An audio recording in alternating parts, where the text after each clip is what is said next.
नमस्कार साथियों, PSC the officers academy में आप सभी का हार्दिक स्वागत है। हम आज आपके सामने बिल्कुल नए फॉर्मेट में आधुनिक भारतीय इतिहास के एक अत्यंत महत्वपूर्ण रिवीजन को लेकर उपस्थित हुए हैं। यह विषय न केवल परीक्षाओं में उत्तीर्ण होने के लिए, बल्कि इसकी समझ एक बेहतर नागरिक बनने के लिए भी अति आवश्यक है। तो चलिए, आधुनिक इतिहास के ज्ञान की इस यात्रा को शुरू कीजिए पीएससी द ऑफिसर्स एकेडमी के साथ। आपको यह तरीका बहुत पसंद आएगा। लाइक और सब्सक्राइब करना मत भूलिएगा अपने इस चैनल को। बढ़िया। तो चलिए शुरू करते हैं। कि ये भारत में यूरोप की कौन कौन सी ताकतें आईं और कैसे आखिर में ब्रिटिश राज कायम हो गया। हाँ, और हमारे पास जो जानकारी है वो आधुनिक भारतीय इतिहास पर आधारित है। खास तौर पर उन लोगों के लिए जो प्रतियोगी परीक्षाओं की तैयारी कर रहे हैं। बिल्कुल।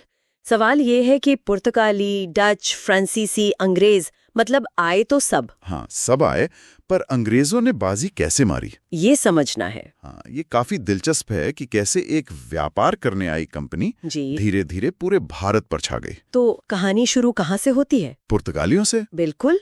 वास्को डी गामा 1498 में वो केप ऑफ गुड होप का चक्कर लगाकर कालीकट पहुंचा। अच्छा, कालीकट। वहां जामोरिन राजा थे, है ना? उन्होंने स्वागत किया। हाँ, स्वागत तो किया, लेकिन देखिए असल खोज थी एक नए समुद्री रास्ते की। क्यों? जमीनी रास्ते में क्या दिक्कत थी? वो ऑटोमन साम्राज्य का दबदबा था उस रास्ते पर, तो यूरोप को एक नया रास्ता चाहिए था। हाँ, और इसी चक्कर में वो कोलंबस भारत ढूंढते ढूंढते अमेरिका पहुंच गया था। सही कहा। तो वास्को डी गामा 3 बार भारत आया और यहीं कोचिन में उसकी मौत हुई 1524 में। उसके बाद और कौन आया पुर्तगालियों में? फिर आए फ्रांसिस्को डी अल्मेडा। उनकी थी blue water policy. Blue water policy मतलब समंदर पर कब्जा रखो, हिंद महासागर में अपनी नौसेना सबसे ताकतवर बनाओ, जमीन से ज्यादा समंदर पर ध्यान दो। अच्छा, लेकिन भारत में पुर्तगाली शक्ति की असली नींव किसने रखी? वो थे अल्फांसो डी अल्बुकर्क। उन्होंने 1510 में गोवा पर कब्जा किया। गोवा, जो आजादी के बाद तक पुर्तगालियों के पास रहा? हाँ, वही। और अल्बुकर्क में सती प्रथा को भी खत्म करने की कोशिश की थी अपने इलाके में। ये दिलचस्प है। तो पुर्तगाली सबसे पहले आए 1498 में, और सबसे आखिर में गए 1961 में गोवा से ऑपरेशन विजय के बाद। ठीक है। पुर्तगालियों के बाद कौन? डच। हाँ, डच आए नीदरलैंड से। उन्होंने मसूरीपट्टनम में अपनी पहली फैक्ट्री खोली 1605 में। और फ्रांसीसी? फ्रांसीसी थोड़ा बाद में आए। उनकी पहली फैक्ट्री सूरत में खुली 1668 में। और फिर अंग्रेज, ब्रिटिश ईस्ट इंडिया कंपनी? हाँ, कंपनी बनी तो 1599 में थी, लेकिन 1600 में महारानी एलिजाबेथ प्रथम से उन्हें रॉयल चार्टर मिला। रॉयल चार्टर मतलब व्यापार का लाइसेंस? हाँ, एक तरह से भारत और पूर्वी देशों के साथ व्यापार करने का शाही फरमान और एकाधिकार भी। फिर वो जहांगीर के दरबार में गए? हाँ, पहले विलियम हॉकिंस पहुंचे 1608 में, फिर सर थॉमस रो 1615 में फैक्ट्री खोलने की इजाजत लेने। सूरत में फैक्ट्री खोलने में दिक्कत हुई थी ना शुरू में? हाँ, पुर्तगालियों ने अड़ंगा लगाया था, तो अंग्रेजों ने पहले मसूलीपट्टनम में एक अस्थायी फैक्ट्री खोली 1611 में। लेकिन सूरत में पक्की फैक्ट्री कब खुली? वो 1613 में खुल गई। तो यहीं से असली मुकाबला शुरू हुआ, पहले यूरोपीय ताकतों के बीच। बिल्कुल। सबसे पहले पुर्तगालियों से निपटे। 1612 में स्वाली की लड़ाई हुई। स्वाली सूरत के पास? हाँ, उसमें अंग्रेजों ने पुर्तगालियों को हरा दिया, उनका नौसैनिक दबदबा कम हो गया। ठीक है, पुर्तगाली साइड हो गए। फिर डचों को हराया 1759 में बिदारा की लड़ाई। इसे चिंसूरा या हुगली की लड़ाई भी कहते हैं। अच्छा, मतलब पुर्तगाली और डच दोनों का पत्ता साफ। अब बचे फ्रांसीसी। हाँ, और फ्रांसीसी सबसे बड़े प्रतिद्वंदी थे। उनके साथ तो लंबी जंग चली, कर्नाटक युद्ध। कर्नाटक युद्ध, ये कितने हुए थे? 3। हाँ, 3 हुए थे। और मजे की बात यह है कि ये लड़ाइयां सिर्फ भारत में नहीं थी, इनकी जड़ें यूरोप और अमेरिका में थी। मतलब वहां ब्रिटेन और फ्रांस लड़ते थे तो यहाँ भी लड़ पड़ते थे। बिल्कुल। जैसे ऑस्ट्रियन वॉर ऑफ सक्सेशन या 7 ईयर वॉर्स, उनका असर यहाँ दिखता था। कौन सा युद्ध सबसे निर्णायक रहा? तीसरा कर्नाटक युद्ध, जो 1756 से 63 तक चला, वो निर्णायक था। उसी में वैंडीवाश की लड़ाई हुई थी ना, 1760 में? हाँ, वैंडीवाश की लड़ाई। इसमें फ्रांसीसियों की करारी हार हुई, उनकी कमर टूट गई भारत में। और फिर पेरिस की संधि हुई 1763 में। हाँ, पेरिस की संधि से ये तय हो गया कि भारत में अब अंग्रेजों का ही राज चलेगा, फ्रांसीसी बस कुछ इलाकों तक सिमट कर रह गए। तो यूरोपीय मुकाबला तो जीत लिया अंग्रेजों ने, अब बारी थी भारतीय शक्तियों की। सही। उस समय मुगल साम्राज्य कमजोर हो रहा था। बंगाल, अवध, हैदराबाद जैसे सूबे लगभग आजाद हो गए थे। तो अंग्रेजों ने सबसे पहले बंगाल पर नजर डाली। हाँ, बंगाल बहुत अमीर सूबा था। वहां नवाब थे मुर्शिद कुली खान, फिर अलीवर्दी खान, फिर सिराजुद्दौला। सिराजुद्दौला और अंग्रेजों के बीच क्या पंगा हुआ? टैक्स को लेकर और किलेबंदी को लेकर। अंग्रेज बिना इजाजत कलकत्ता में किलेबंदी कर रहे थे, टैक्स भी नहीं दे रहे थे ठीक से। तो सिराज ने हमला कर दिया। हाँ, सिराज ने कलकत्ता पर हमला किया, फोर्ट विलियम जीत लिया। वहीं वो ब्लैक होल ट्रेजेडी वाली घटना भी बताई जाती है। अच्छा, फिर रॉबर्ट क्लाइव आया। हाँ, मद्रास से क्लाइव आया और उसने सिराज के सेनापति मीर जाफर के साथ साजिश रची। और नतीजा हुआ प्लासी की लड़ाई 1757। हाँ, पर ये नाम की लड़ाई थी, असल में तो ये एक धोखा था। सिराज की सेना लड़ी ही नहीं ढंग से, वो हार गया और मारा गया। और यहीं से अंग्रेज सिर्फ व्यापारी नहीं रहे, वो किंग मेकर बन गए। बिल्कुल, उन्होंने मीर जाफर को नवाब बना दिया। वो कठपुतली नवाब था। लेकिन मीर जाफर भी ज्यादा दिन नहीं चला, फिर उसका दामाद मीर कासिम आया। हाँ, मीर कासिम थोड़ा काबिल था। उसने राजधानी मुर्शिदाबाद से मुंगेर बदली, अपनी सेना को सुधारा। अंग्रेजों को ये पसंद नहीं आया। तो मीर कासिम ने भी अंग्रेजों को चुनौती दी। हाँ, उसने मुगल बादशाह शाह आलम द्वितीय और अवध के नवाब शुजाउद्दौला के साथ मिलकर एक गठबंधन बनाया। और फिर हुई बक्सर की लड़ाई 1764। सही, इसमें हेक्टर मुनरो के नेतृत्व में ब्रिटिश सेना ने इस तिकड़ी को हरा दिया। कहते हैं बक्सर की लड़ाई प्लासी से ज्यादा अहम थी। हाँ, क्योंकि ये मैदान में जीती गई लड़ाई थी, धोखे से नहीं। इसने अंग्रेजों की सैन्य ताकत साबित कर दी। और इसके बाद हुई इलाहाबाद की संधि 1765। दीवानी मतलब टैक्स वसूलने का अधिकार, हाँ, राजस्व वसूलने का अधिकार। यहीं से भारत की असली लूट शुरू हुई, कह सकते हैं। उन्होंने इजारेदारी सिस्टम भी शुरू किया। बंगाल के बाद अगला निशाना कौन था? मैसूर, हैदर अली और टीपू सुल्तान। हाँ, मैसूर ने अंग्रेजों को बहुत कड़ी टक्कर दी। हैदर अली और फिर उसके बेटे टीपू सुल्तान ने। कितने युद्ध हुए थे मैसूर से? 4 एंग्लो मैसूर युद्ध हुए। टीपू सुल्तान चौथे युद्ध में 1799 में श्रीरंगपट्टनम की रक्षा करते हुए मारा गया। इसी दौरान वो सहायक संधि वाली चीज आई थी, वेलेस्ली की। हाँ, लॉर्ड वेलेस्ली सब्सिडियरी अलायंस या सहायक संधि लेकर आया। ये बहुत चालाकी भरी नीति थी। क्या था इसमें? अंग्रेज किसी भारतीय राज्य की सुरक्षा की गारंटी लेते थे, बदले में उस राज्य को अपनी सेना भंग करनी पड़ती थी और ब्रिटिश सेना की एक टुकड़ी रखनी पड़ती थी। और उसका खर्चा भी वही राज्य उठाता था। हाँ, खर्चा भी वही राज्य उठाता था। साथ ही एक ब्रिटिश रेजिडेंट दरबार में रहता था और राज्य अपनी विदेश नीति भी अंग्रेजों को सौंप देता था। मतलब एक तरह से राज्य अपनी आजादी गिरवी रख देता था। सबसे पहले किसने मानी ये संधि? हैदराबाद का निजाम पहला था जिसने ये संधि स्वीकार की। अच्छा, मैसूर के बाद? मराठे। हाँ, मराठे। पानीपत की तीसरी लड़ाई 1761 में अहमद शाह अब्दाली से हारने के बाद मराठा शक्ति बिखरने लगी थी। आपसी झगड़े बढ़ गए थे। अंग्रेजों ने इसका फायदा उठाया। बिल्कुल। 3 एंग्लो मराठा युद्ध हुए, संधियां हुई सालबाई, राजघाट, मंदसौर। धीरे धीरे मराठा सरदारों को अलग अलग करके हराया और उनकी शक्ति खत्म कर दी। पेशवा का क्या हुआ? आखिरी पेशवा बाजीराव द्वितीय को पेंशन देकर कानपुर के पास बिठूर भेज दिया गया। तो मराठे भी गए। अब उत्तर पश्चिम में पंजाब, महाराजा रंजीत सिंह। हाँ, महाराजा रंजीत सिंह बहुत ताकतवर शासक थे, शुक्रचक्या मिसल के। जब तक वो जिंदा रहे, मतलब 1839 तक, अंग्रेज पंजाब की तरफ देखने की हिम्मत नहीं कर पाए। उनके साथ तो संधि भी हुई थी, अमृतसर की संधि। हाँ, 1809 में सतलज नदी को सीमा मान लिया गया था। लेकिन उनकी मौत के बाद पंजाब में अस्थिरता आ गई, दरबार में साजिशें होने लगीं। और अंग्रेजों को मौका मिल गया। हाँ, 2 एंग्लो सिख युद्ध हुए। दूसरे युद्ध के बाद 1849 में पंजाब को ब्रिटिश साम्राज्य में मिला लिया गया। और वो कोहिनूर हीरा? हाँ, वो महाराजा दिलीप सिंह से ले लिया गया और उन्हें पेंशन देकर इंग्लैंड भेज दिया गया। लाहौर की संधि भी हुई थी। हाँ।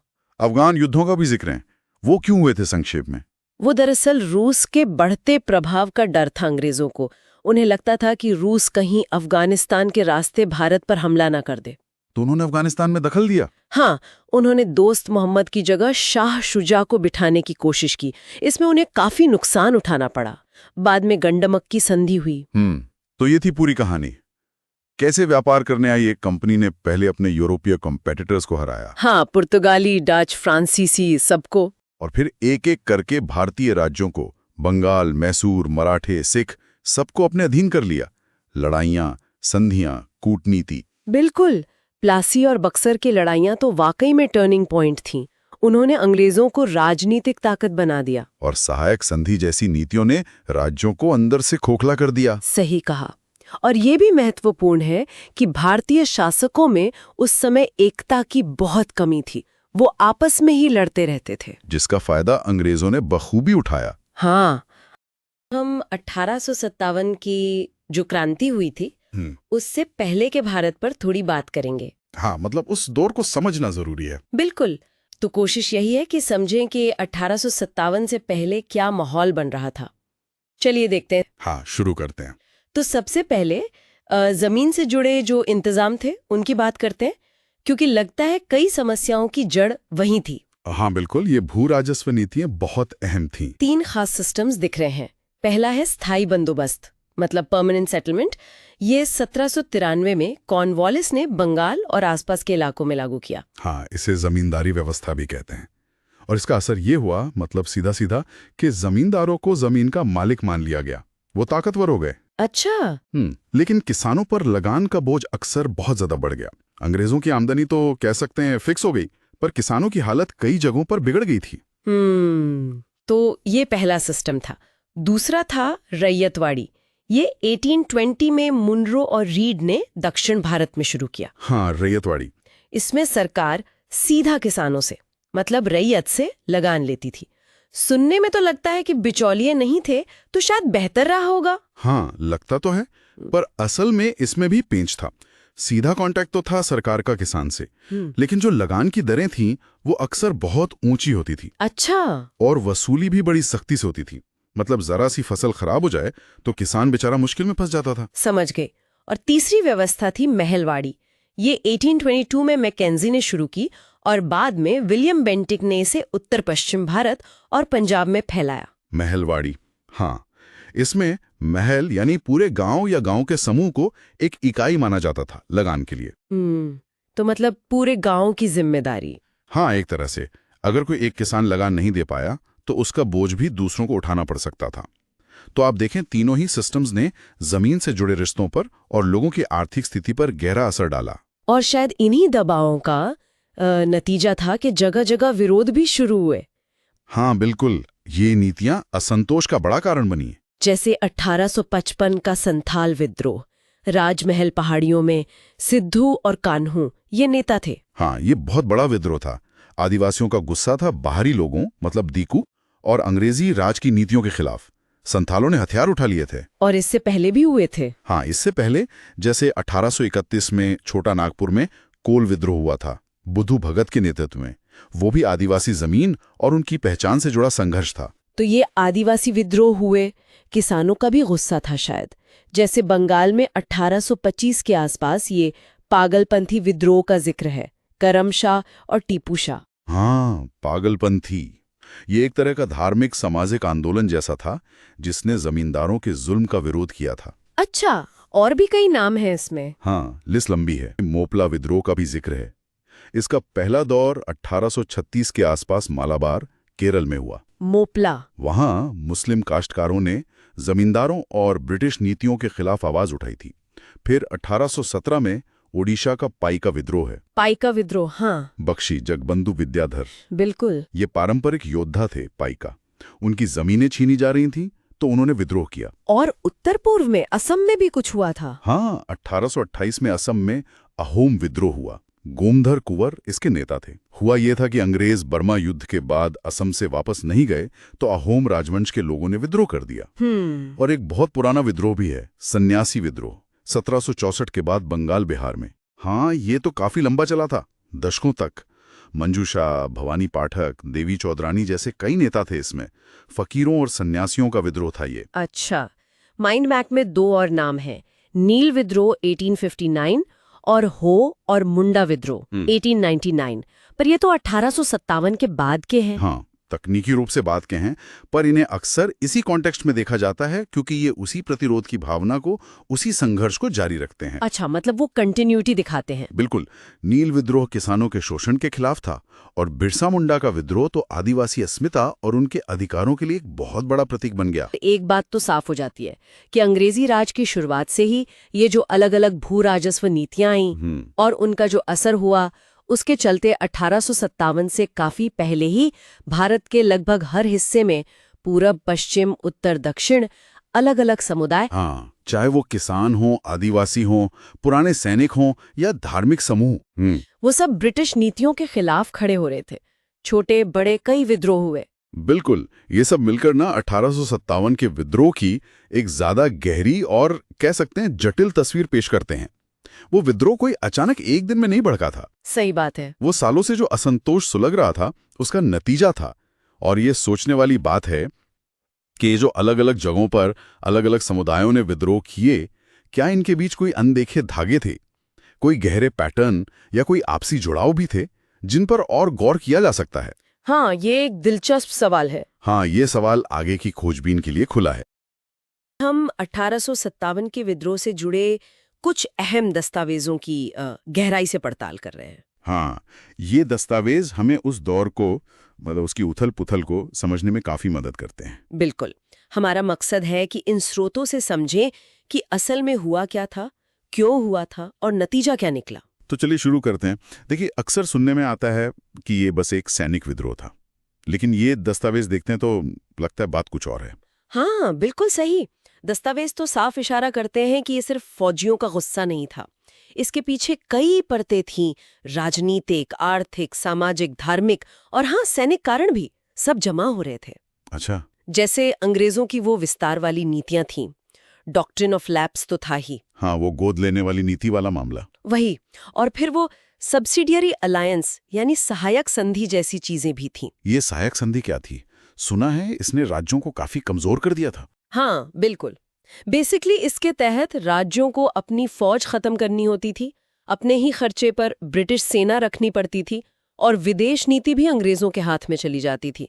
तो एक तरह से राज्य अंदर से खोखले हो गए और ऊपर से भारी टैक्स, लगान और जो पारंपरिक उद्योग थे वो भी खत्म हो रहे थे।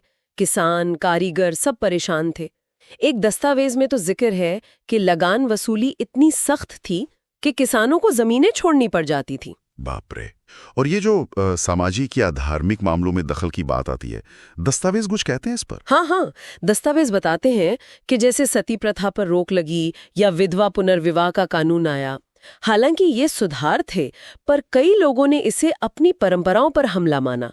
उनको लगा अंग्रेज उनका धर्म, उनके रीति रिवाज सब बदल देंगे। अच्छा, तो एक डर का माहौल बन गया था। बिल्कुल। और फिर ईसाई मिशनरियों की गतिविधियां भी बढ़ रही थीं। उससे ये डर और पक्का हुआ। सेना में भी देखिए, भारतीय सिपाहियों के साथ भेदभाव होता था। वेतन कम, प्रमोशन नहीं, ये सब गुस्सा अंदर ही अंदर जमा हो रहा था। तो मतलब कई सारी वजह थी जो सुलग रही थी। फिर वो कौन सी चिंगारी थी जिसने एकदम से आग भड़का दी दस्तावेजों के हिसाब से? वो चिंगारी थी वो नई एनफील्ड राइफल के कारतूस। हाँ, वो चर्बी वाले कारतूसों की कहानी। वहीं दस्तावेज इस घटना का जिक्र करते हैं। अफवाह फैली या शायद सच भी था कि इन कारतूसों को राइफल में डालने से पहले दांत से काटना पड़ता है और उन पर गाय और सूअर की चर्बी लगी है।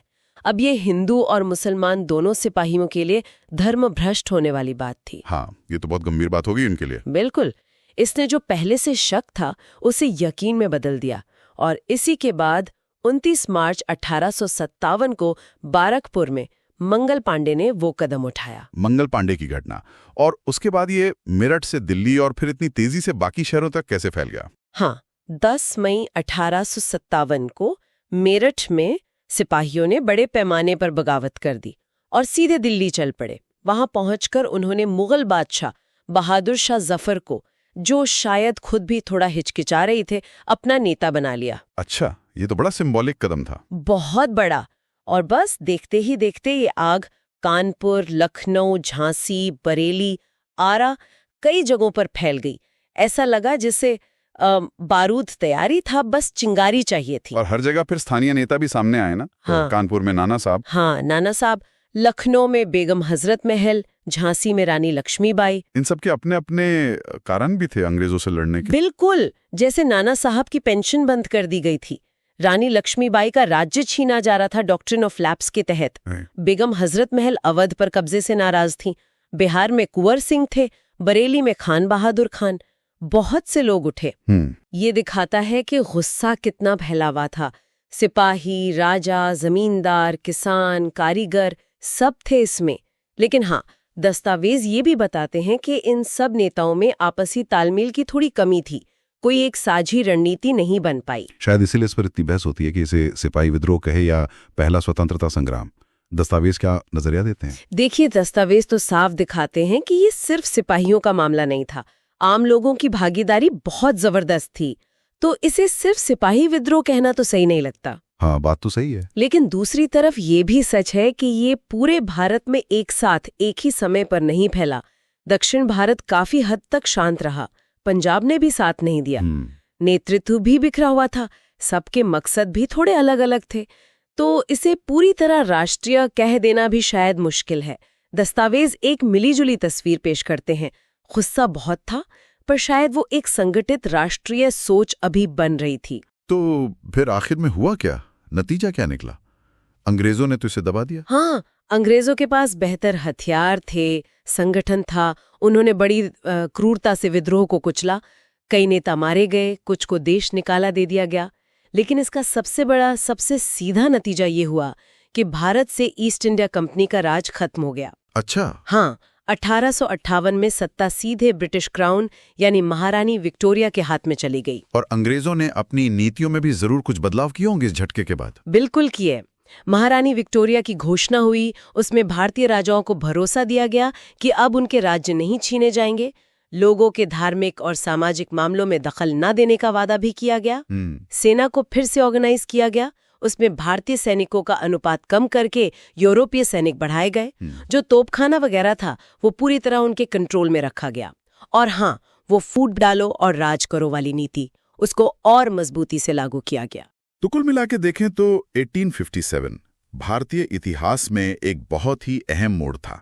भले ही वो फौरी तौर पर सफल ना हुआ हो। हाँ, सफल नहीं हुआ, पर उसने ब्रिटिश राज की जड़ें हिला दी और आगे जो स्वतंत्रता आंदोलन हुआ उसके लिए एक तरह से प्रेरणा बना। बिल्कुल।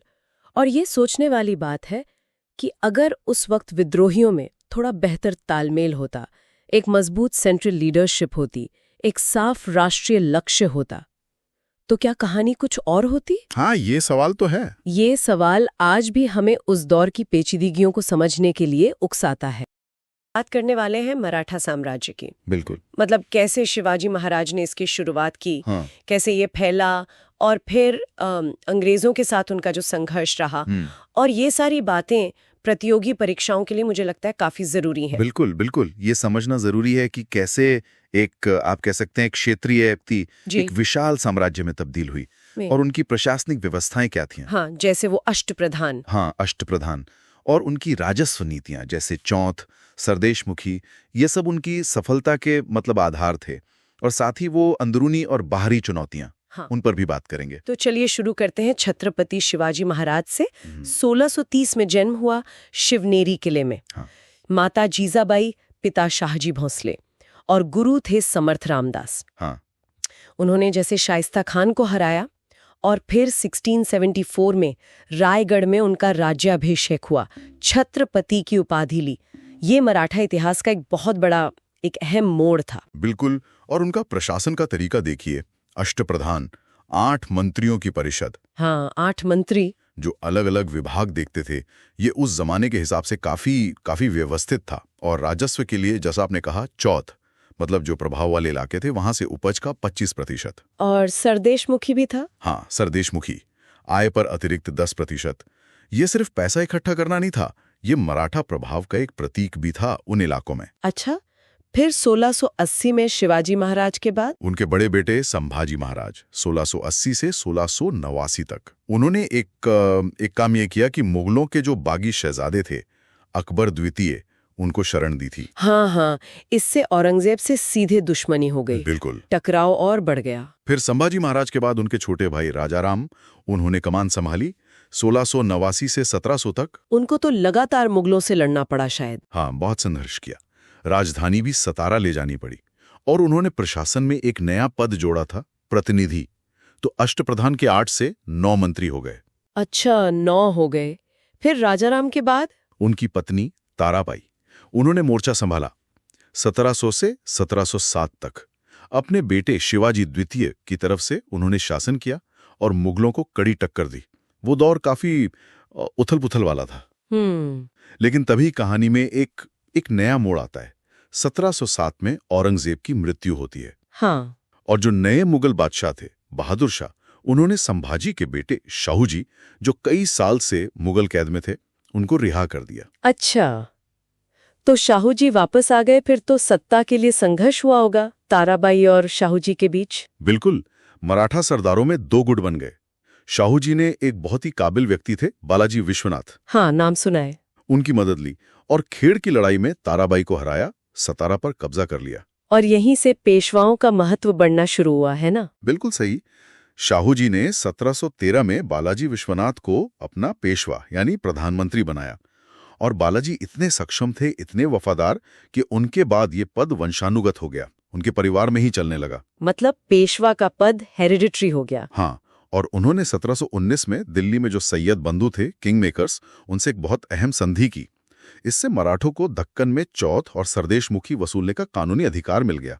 ये बहुत बड़ी कूटनीतिक जीत थी। फिर बालाजी विश्वनाथ के बेटे आए बाजीराव प्रथम। 1720 से 1740 नाना साहिब भी कहते हैं उन्हें। वो तो कमाल के सेनापति थे। अरे बिल्कुल। बाजीराव प्रथम एक महान योद्धा और रणनीतिकार। उन्होंने मराठा साम्राज्य का बहुत विस्तार किया, उत्तर भारत तक, निजामुल मुल्क को कई बार हराया और 1737 में तो वो दिल्ली तक पहुंच गए थे। दिल्ली पर छापा मारा था। हाँ, उनके समय मराठा ताकत बहुत बहुत ज्यादा बढ़ गई थी। फिर उनके बेटे बालाजी बाजीराव 1740 से 1761, इनके समय में तो साम्राज्य चरम पर था। हाँ, चरम पर। ऐसा लगने लगा था कि शायद मुगलों के बाद अब मराठी ही हिंदुस्तान के शासक होंगे।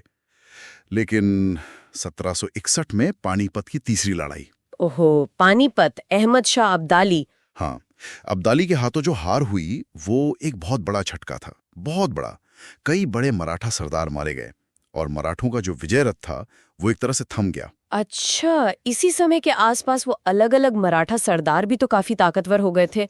जैसे पुणे के पेशवा तो थे ही, बड़ौदा के गायकवाड़, नागपुर के भोंसले। हाँ, इंदौर के होलकर, ग्वालियर के सिंधिया, इन्हें मराठा संघ या मराठा कन्फेडरेसी कहते हैं। पानीपत के बाद ये ज्यादा स्वतंत्र रूप से काम करने लगे थे। मतलब एकजुटता थोड़ी कम हो गई। हाँ, एकजुटता थी पर आपसी खींचतान भी बढ़ने लगी थी। और इसी बीच एक नई ताकत उभर रही थी, अंग्रेज, ईस्ट इंडिया कंपनी। और यहीं से शुरू हुए आंग्ल मराठा युद्ध। पहला युद्ध कब हुआ? पहला युद्ध 1775 से 1782 तक। ये सालबाई की संधि के साथ खत्म हुआ। इसमें कोई निर्णायक जीत हार नहीं हुई, पर अंग्रेजों को समझ आ गया कि मराठे एक बड़ी शक्ति हैं। लेकिन दूसरा युद्ध, वो शायद मराठों के लिए ठीक नहीं रहा। 1803 से 1805। बिल्कुल नहीं। बेसिन की संधि हुई और कई मराठा शासकों को सहायक संधि माननी पड़ी, सब्सिडियरी अलायंस जिसे कहते हैं। हाँ, सब्सिडियरी अलायंस। इसका मतलब क्या था असल में? मतलब ये कि उन्हें अपनी राजधानी में अंग्रेजी सेना रखनी होगी, उसका खर्चा भी खुद उठाना होगा और अंग्रेजों की इजाजत के बिना किसी और राज्य से कोई समझौता या युद्ध नहीं कर सकते। एक तरह से उनकी आजादी खत्म ही हो गई। हाँ, लगभग खत्म हो गई। और फिर तीसरा युद्ध 1817-18, वो आखिरी था। वो आखिरी था। इसमें पेशवा बाजीराव द्वितीय की हार हुई। पेशवा का पद ही समाप्त कर दिया गया और मराठा साम्राज्य पूरी तरह से ब्रिटिश नियंत्रण में आ गया। तो मतलब अंग्रेजों ने ही खत्म किया मराठा साम्राज्य को। देखिए, अंग्रेज एक बड़ा कारण थे, लेकिन सिर्फ वही नहीं। पानीपत के बाद जो मराठा सरदारों में आपसी फूट पड़ी, सत्ता के लिए जो झगड़े हुए, हाँ, वो अंदरूनी कलह, उसने उन्हें अंदर से बहुत कमजोर कर दिया था। तो अंग्रेजों की जीत में इस अंदरूनी फूट का भी बहुत बड़ा हाथ था। तो ये थी मराठा साम्राज्य की कहानी, शिवाजी महाराज के उदय से लेकर पेशवाओं के विस्तार और फिर आपसी मतभेद और अंग्रेजों के हाथों पतन तक। अष्टप्रधान, चौथ, सरदेशमुखी, पेशवा, सहायक संधि, मराठा संघ, ये सब नाम और कॉन्सेप्ट्स परीक्षाओं के लिए बहुत जरूरी हैं। बिल्कुल। और ये सोचने वाली बात भी है कि क्या पतन का कारण सिर्फ बाहरी शक्तियां थीं या उनकी अपनी अंदरूनी कमजोरियां, उनकी आपसी फूट, ये भी उतनी ही जिम्मेदार थी। इस पर जरूर सोचना चाहिए। बात करने वाले हैं 19वीं सदी के भारत की। एक ऐसा समय जब समाज और धर्म में ना बहुत उथल-पुथल थे। बिल्कुल। एक तरफ ब्रिटिश राज था, पश्चिमी शिक्षा आ रही थी, हाँ। और दूसरी तरफ हमारी अपनी पुरानी परंपराएं। तो जाहिर है एक टकराव तो होना ही था। और इसी टकराव से निकले वो सामाजिक धार्मिक सुधार आंदोलन है ना। जी। कई भारतीय सोचने लगे थे कि भाई हमारे रीति रिवाजों में क्या सही है क्या गलत, और इन्हीं आंदोलनों ने एक तरह से आधुनिक भारत की नींव रखी। तो आज हम इन्हीं पर थोड़ी गहराई से बात करेंगे, समझने की कोशिश करेंगे कि ये आंदोलन क्या थे, कौन लोग थे इनके पीछे। बिल्कुल, और उनके विचार क्या थे। तो शुरुआत कहाँ से करें? राजा राममोहन रॉय, उन्हें भारतीय पुनर्जागरण का पिता भी कहते हैं। हाँ बिल्कुल सही। 1828 में ब्रह्म समाज, हालांकि उससे पहले 1814 में वो आत्मीय सभा भी बना चुके थे। अच्छा, आत्मीय सभा। तो ये ब्रह्म समाज, इसमें क्या खास था? देखिए, ब्रह्म समाज मूल रूप से एक सुधारवादी आंदोलन था। उनका जोर था एकेश्वरवाद पर, मतलब एक ही ईश्वर है। मूर्ति पूजा का विरोध। हाँ, मूर्ति पूजा का विरोध।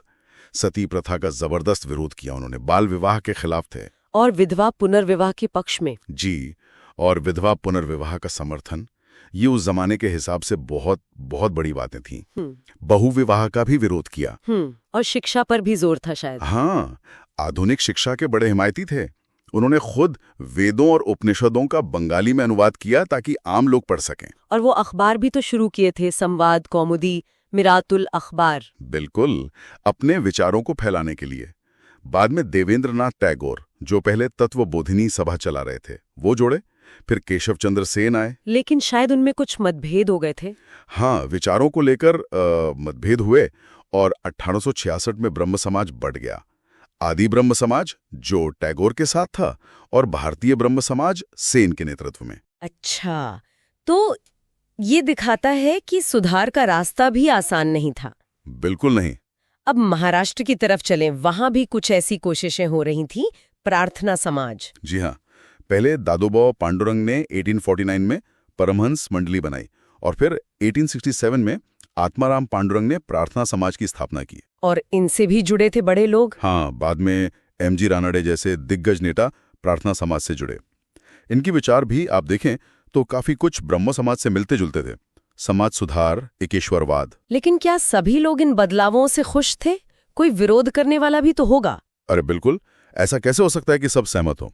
जैसे राधाकांत देव थे, उन्होंने धर्म सभा बनाई। धर्म सभा। जी, ये संगठन ब्रह्म समाज के सुधारों का, खासकर सती प्रथा के खात्मे का विरोध कर रहा था। वो पारंपरिक हिंदू रीति रिवाजों को बचाए रखना चाहते थे। तो इन्हें हम पुनरुत्थानवादी कह सकते हैं, मतलब जो पुरानी स्थिति वापस लाना चाहे। हाँ बिल्कुल, रिवाइवलिस्ट। तो एक तरफ सुधार की लहर थी और दूसरी तरफ उसे थामने की कोशिश भी। फिर एक और बहुत महत्वपूर्ण नाम आता है, ज्योतिराव फूले। जी, 1873 में सत्यशोधक समाज। हाँ, ज्योतिबा फूले। ये बहुत अहम है क्योंकि उनका ध्यान पूरी तरह से सामाजिक न्याय पर था। वो शायद माली समुदाय से थे। जी, माली समुदाय से थे, और उन्होंने ब्राह्मणवादी वर्चस्व और ये जो जाति व्यवस्था थी उस पर सीधा हमला बोला। उनका मकसद था जो दबे कुचले वर्ग हैं उन्हें जगाना, उन्हें अधिकार दिलाना। गुलामगिरी और सार्वजनिक सत्य धर्म जैसी किताबें लिखी उन्होंने। बहुत महत्वपूर्ण किताबें हैं ये। और उनकी पत्नी सावित्रीबाई फूले, उनका काम तो अविश्वसनीय है। हाँ, लड़कियों की शिक्षा के लिए वो भारत की पहली महिला शिक्षकों में से एक मानी जाती हैं, है ना? बिल्कुल। दोनों ने मिलकर पुणे में लड़कियों के लिए स्कूल खोला। सोचिए, उस जमाने में ये कितना क्रांतिकारी कदम रहा होगा। सही कहा। तो ये सुधार सिर्फ धर्म तक सीमित नहीं था, समाज के हर पहलू को छू रहा था। हाँ, सामाजिक, लैंगिक, हर तरह का सुधार। फिर आते हैं स्वामी दयानंद सरस्वती, वेदों की ओर लौटो का नारा। जी, 1875 में बंबई में आर्य समाज की स्थापना की। उनका मूल नाम मूलशंकर था। इनका नजरिया ब्रह्म समाज से कैसे अलग था? ये भी तो मूर्ति पूजा के खिलाफ थे। हाँ, मूर्ति पूजा, जातिवाद, बाल विवाह, इन सब के खिलाफ थे, लेकिन उनका जो आधार था वो सिर्फ वेद थे। वो मानते थे कि वेद ही सर्वोच्च हैं, संपूर्ण ज्ञान है। अच्छा, सत्यार्थ प्रकाश उन्होंने ही लिखी थी। जी, सत्यार्थ प्रकाश उनका प्रमुख ग्रंथ है। और एक और चीज, शुद्धि आंदोलन। शुद्धि आंदोलन वो क्या था? इसके जरिए वो उन हिंदुओं को वापस हिंदू धर्म में लाना चाहते थे जिन्होंने कोई और धर्म अपना लिया था। बाद में आर्य समाज का मुख्यालय बॉम्बे से लाहौर चला गया था। और फिर स्वामी विवेकानंद अपने गुरु रामकृष्ण परमहंस के नाम पर रामकृष्ण मिशन शुरू किया 1897 में। हाँ, और उससे पहले 1893 में शिकागो में विश्व धर्म संसद में उनका भाषण। वो तो इतिहास बन गया।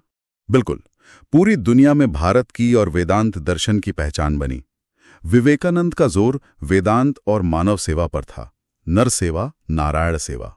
लेकिन वो मूर्ति पूजा को लेकर शायद राम मोहन रॉय जितने सख्त नहीं थे। हाँ, ये दिलचस्प है। विवेकानंद मानते थे कि ध्यान और एकाग्रता के शुरुआती स्तर पर मूर्ति पूजा मददगार हो सकती है।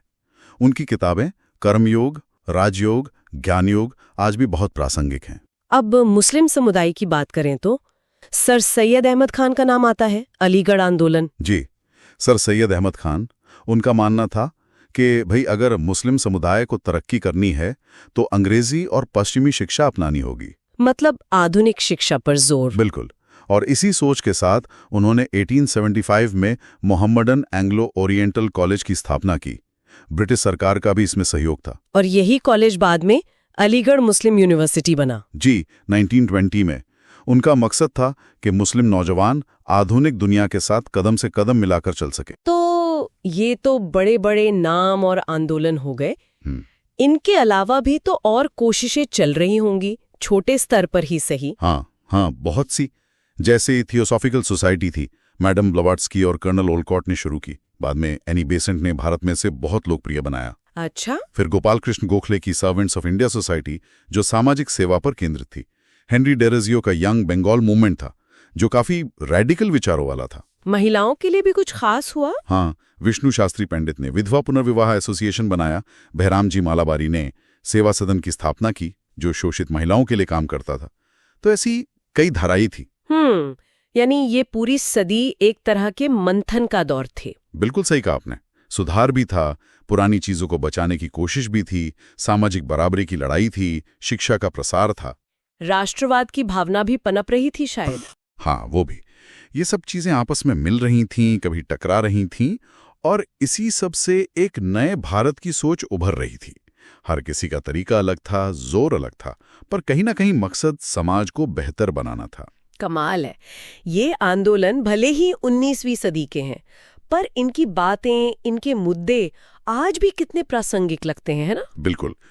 परंपरा और आधुनिकता की बहस, बराबरी का सवाल, पहचान की राजनीति, ये सब आज भी हमारे समाज का हिस्सा हैं। तो सोचने वाली बात यह है कि आज के भारत में इन 150 साल पुराने विचारों की गूंज हमें कहाँ और कैसे सुनाई देती है। इस पर सोचना वाकई दिलचस्प होगा। बहुत ही दिलचस्प विषय पर बात करने वाले हैं। भारतीय राष्ट्रीय कांग्रेस के बनने से पहले भारत में कौन सी महत्वपूर्ण संस्थाएं या एसोसिएशंस काम कर रही थीं? जी, ये जानना प्रतियोगी परीक्षाओं के लिहाज से बहुत जरूरी है, क्योंकि इससे पता चलता है कि कांग्रेस की स्थापना कोई अचानक हुई घटना नहीं थी। बिल्कुल, एक पूरी पृष्ठभूमि थी, एक विकास का क्रम था। तो चलिए देखते हैं कि ये राजनीतिक चेतना कैसे धीरे धीरे आकार ले रही थी। हाँ, कैसे अलग अलग जगहों पर लोगों ने, नेताओं ने संगठित होना शुरू किया। शुरुआत कहाँ से करें? सबसे पहले शायद हमें 1836 में बनी बंग भाषा प्रकाशिका सभा का जिक्र करना चाहिए। राजा राम मोहन रॉय के सहयोगियों ने शुरू की थी इसे। हाँ बिल्कुल, ये काफी शुरुआती प्रयास था, और ये महत्वपूर्ण इसलिए है क्योंकि ये दिखाता है कि अपनी बात मतलब संगठित रूप से रखने की सोच कितनी पहले पनपने लगी थी। खासकर जैसे प्रशासनिक सुधारों या शिक्षा जैसे मुद्दों पर। जी, भले ये संगठन शायद छोटे पैमाने पर रहे हों, लेकिन ये एक शुरुआत थी, राजनीतिक अभिव्यक्ति की एक शुरुआत। सही। फिर इसके बाद एक और बड़ा नाम आता है। 1866 में ईस्ट इंडिया एसोसिएशन। दादा भाई नौरोजी ने लंदन में इसकी स्थापना की थी। लंदन में क्यों? हाँ, ये दिलचस्प है। इसका उद्देश्य था भारत के बाहर, मतलब सीधे लंदन में, ब्रिटिश संसद और वहां की जनता के सामने भारत का पक्ष रखना, भारतीय हितों की बात करना। अच्छा, तो ये रणनीति थी कि सीधे सत्ता के केंद्र को प्रभावित किया जाए। एक तरह से हाँ। भारतीय राजनीतिक विचारों को एक अंतर्राष्ट्रीय मंच देना। और हाँ, इसकी शाखाएं बाद में भारत में भी खोली गई। ये वाकई एक अलग सोच थी। फिर 1870s का दशक आता है और ऐसा लगता है कि ये प्रक्रिया और तेज हो गई। बिल्कुल। जैसे 1870 में पूना सार्वजनिक सभा बनी। एमजी रानाडे जैसे बड़े नेता इससे जुड़े थे। और फिर 1875 में बंगाल में सिसिर कुमार घोष की इंडियन लीग। हाँ, और यहाँ ध्यान देने वाली बात यह है कि ये प्रयास अब सिर्फ बंगाल तक ही सीमित नहीं थे। पूना सार्वजनिक सभा वो बॉम्बे प्रेसिडेंसी में सक्रिय थी। अच्छा। वो सरकार और जनता के बीच एक तरह से पुल बनाने का काम कर रही थी, और इंडियन लीग वो राष्ट्रवाद की भावना जगाने और राजनीतिक शिक्षा पर जोर दे रही थी। तो मतलब अलग अलग क्षेत्रों में ये जरूरत महसूस हो रही थी कि संगठित हुआ जाए। जी बिल्कुल। और फिर आता है 1876 इंडियन नेशनल एसोसिएशन, जिसे भारत सभा भी कहते हैं। सुरेंद्रनाथ बनर्जी और आनंद मोहन बोस, इसे तो कई बार कांग्रेस का अग्रदूत भी कहते हैं, है ना? हाँ, सुना है। क्यों? इसमें क्या खास था? खास ये था कि इसका उद्देश्य ज्यादा व्यापक था, मतलब अखिल भारतीय स्तर का। इन्होंने वो सिविल सेवा परीक्षा की आयु सीमा घटाने जैसा मुद्दा उठाया। ओह हाँ, वो मुद्दा तो पूरे देश के पढ़े लिखे मध्य वर्ग के लिए अहम था। सही कहा। तो ये दिखाता है कि अब एक राष्ट्रीय मंच की जरूरत और ज्यादा महसूस हो रही थी, और ये एसोसिएशन क्षेत्रीय संगठनों को जोड़ने की भी कोशिश कर रही थी। तो एक तरह से अखिल भारतीय संस्था का विचार मजबूत हो रहा था। हाँ। और फिर हम कांग्रेस की स्थापना यानी 1885 के बिल्कुल करीब आ जाते हैं। 1884 में मद्रास महाजन सभा बनी जी, जिसमें जी सुब्रमण्यम अय्यर, आनंद चार्लू जैसे नेता थे। ये भी स्थानीय शासन में सुधार, प्रतिनिधित्व ऐसी मांगे उठा रही थीं। और 1885 में ही जिस साल कांग्रेस बनी, उसी साल बॉम्बे प्रेसिडेंसी एसोसिएशन की भी स्थापना हुई। हाँ, और इससे फिरोज शाह मेहता, केटी तेलंग, बदरुद्दीन तैयब जी जैसे बहुत बड़े नाम जुड़े थे। तो अगर हम देखें 1836 से लेकर 1885 तक लगभग 50 साल, इन 50 सालों में इन संगठनों का एक साफ विकास दिखता है, छोटे स्थानीय प्रयासों से शुरू होकर एक अखिल भारतीय सोच तक। तो इसका मतलब यही निकलता है कि भारतीय राष्ट्रीय कांग्रेस अचानक से कहीं से नहीं आ गई। बिल्कुल नहीं, ये उन बहुत सारे प्रयासों का छोटी बड़ी कोशिशों का नतीजा थी जो पिछले कई दशकों से देश के अलग अलग हिस्सों में चल रही थी। इन संस्थाओं ने वो जमीन तैयार की। हाँ, उन्होंने राजनीतिक चर्चा की भाषा बनाई, लोगों को एकजुट होना सिखाया और ये एहसास दिलाया कि एक बड़े राष्ट्रीय मंच की जरूरत है। तो 1885 तक वो जमीन लगभग तैयार हो चुकी थी। तो आज हमने ये समझा कि कांग्रेस के आने से पहले भी भारत में राजनीतिक संगठन बनाने की एक मजबूत परंपरा बन रही थी। ये संस्थाएं एक तरह से वो सीढ़ियां थीं जिन पर भारतीय राष्ट्रवाद ने कदम रखे। बिल्कुल सही कहा। और जाते जाते एक सोचने वाली बात छोड़ जाते हैं। हाँ, कि ये जो शुरुआती संगठन थे, इनके अपने खास उद्देश्य थे, अपने मुद्दे थे, काम करने के अपने तरीके थे। तो क्या इनका असर, इनकी छाप भारतीय राष्ट्रीय कांग्रेस के शुरुआती रूप पर, उसके लक्ष्यों और काम करने के तरीकों पर दिखाई देती है? दिलचस्प सवाल है। कांग्रेस ने इनकी विरासत को कितना अपनाया और कहां से एक नई राह पकड़ी? हाँ, इस पर विचार करना वाकई दिलचस्प होगा। हम भारतीय इतिहास के एक बहुत ही अहम हिस्से पर बात करेंगे। ये टॉपिक प्रतियोगी परीक्षाओं मतलब एसएससी, यूपीएससी, इन सब के लिए बहुत जरूरी है। भारतीय राष्ट्रीय कांग्रेस। हाँ, बिल्कुल। कांग्रेस का इतिहास, उसकी स्थापना, अधिवेशन, ये सब समझना बहुत जरूरी है। तो आज हम यही समझेंगे कि भाई इसकी नींव कैसे पड़ी, कौन से अधिवेशन और अध्यक्ष बहुत महत्वपूर्ण रहे, और हाँ, एक दिलचस्प चीज, इसके बनने के पीछे की अलग अलग कहानियां या सिद्धांत क्या थे। बिल्कुल, चलिए शुरू करते हैं। तो सबसे पहले इसकी शुरुआत, साल था 1885। जगह? बॉम्बे। हाँ, बॉम्बे। और इसको स्थापित करने में मुख्य भूमिका किसकी थी? एलन ऑक्टेवियन ह्यूम, एओ ह्यूम, एक रिटायर्ड ब्रिटिश सिविल सर्वेंट थे वो। अच्छा। और पहला अधिवेशन भी बॉम्बे में ही हुआ, गोकुलदास तेजपाल संस्कृत कॉलेज में। हाँ, सुना है करीब 72 प्रतिनिधि आए थे। हाँ, 72 प्रतिनिधि। और ये बात थोड़ी मतलब गौर करने वाली है कि शुरुआत एक अंग्रेज ने की। हाँ, ये थोड़ा अजीब लगता है। हाँ, अगर हम उस समय का माहौल देखें, जैसे लिटन की नीतियां थीं या रिपन के सुधार थे, तो ये एक खास राजनीतिक माहौल में हुआ था। शायद 1857 के बाद अंग्रेज भी चाहते थे कि भारतीयों को बात रखने का एक मंच मिले।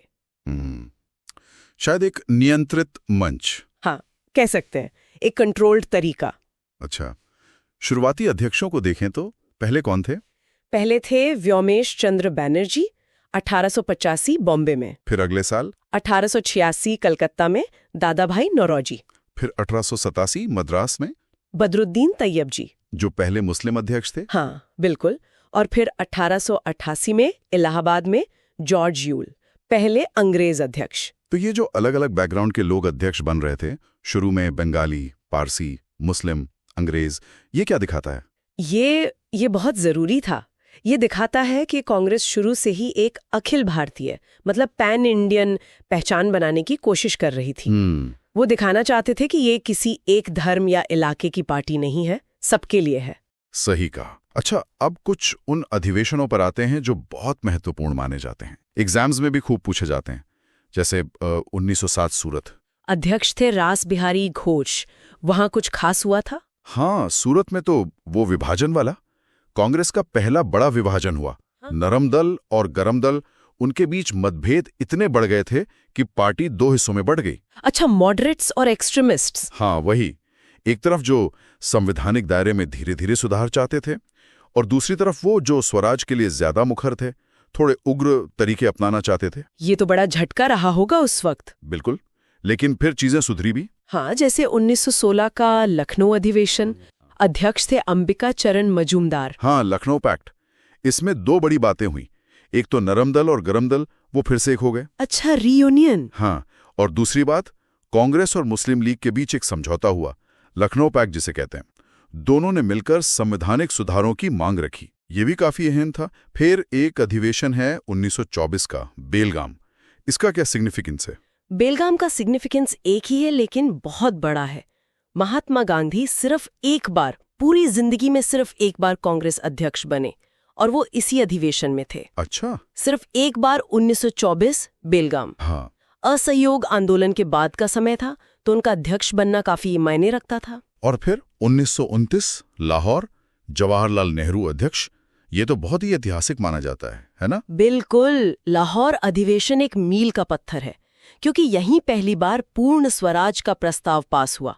मतलब अब पूरी आजादी चाहिए थी, डोमिनियन स्टेटस नहीं। अच्छा, कंप्लीट इंडिपेंडेंस। हाँ, और यहीं ये भी तय हुआ कि 26 जनवरी को हर साल स्वतंत्रता दिवस मनाया जाएगा। इसने पूरे आंदोलन को एक नई दिशा दी, एक नया जोश भर दिया। सही बात है।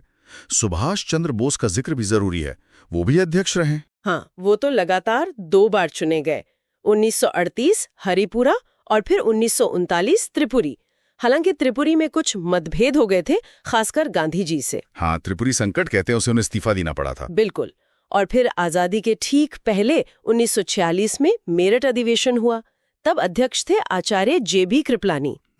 तो देखिए, ये सारे अधिवेशन, ये अध्यक्ष, ये सिर्फ नाम या तारीखें नहीं है, ये असल में भारतीय स्वतंत्रता संग्राम के विकास के अलग अलग पड़ाव हैं। सही। इनसे पता चलता है कि कांग्रेस के लक्ष्य कैसे बदले, उनकी रणनीतियां कैसे बनी, कैसे उन्होंने देश की नब्ज को पकड़ा। बिल्कुल। अब एक और पहलू पर आते हैं जो काफी इंटरेस्टिंग है कि कांग्रेस बनी क्यों। इसे लेकर भी अलग अलग थ्योरीज हैं। एक सबसे ज्यादा चर्चित है सेफ्टी वॉल्व थ्योरी या सुरक्षा वॉल्व सिद्धांत। ये क्या है? हाँ, सेफ्टी वॉल्व थ्योरी। इससे लाला लाजपत राय जैसे नेताओं का नाम जोड़ा जाता है।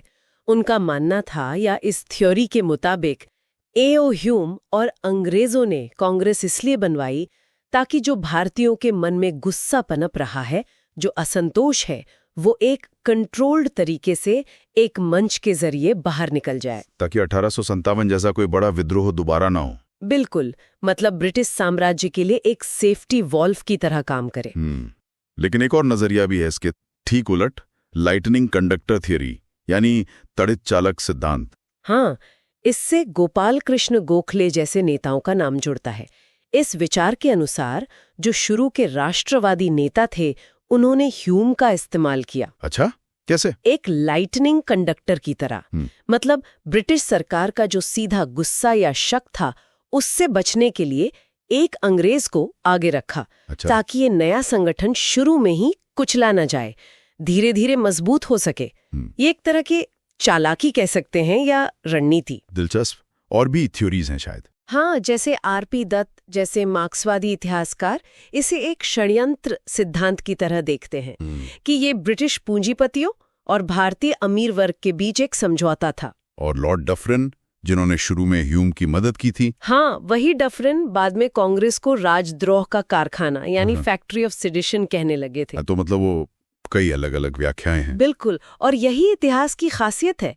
एक ही घटना के पीछे कई वजहें, कई नजरिए हो सकते हैं। सच शायद कहीं बीच में हो। जरूरी ये है कि हम इन अलग अलग विचारों को समझें। सही कहा।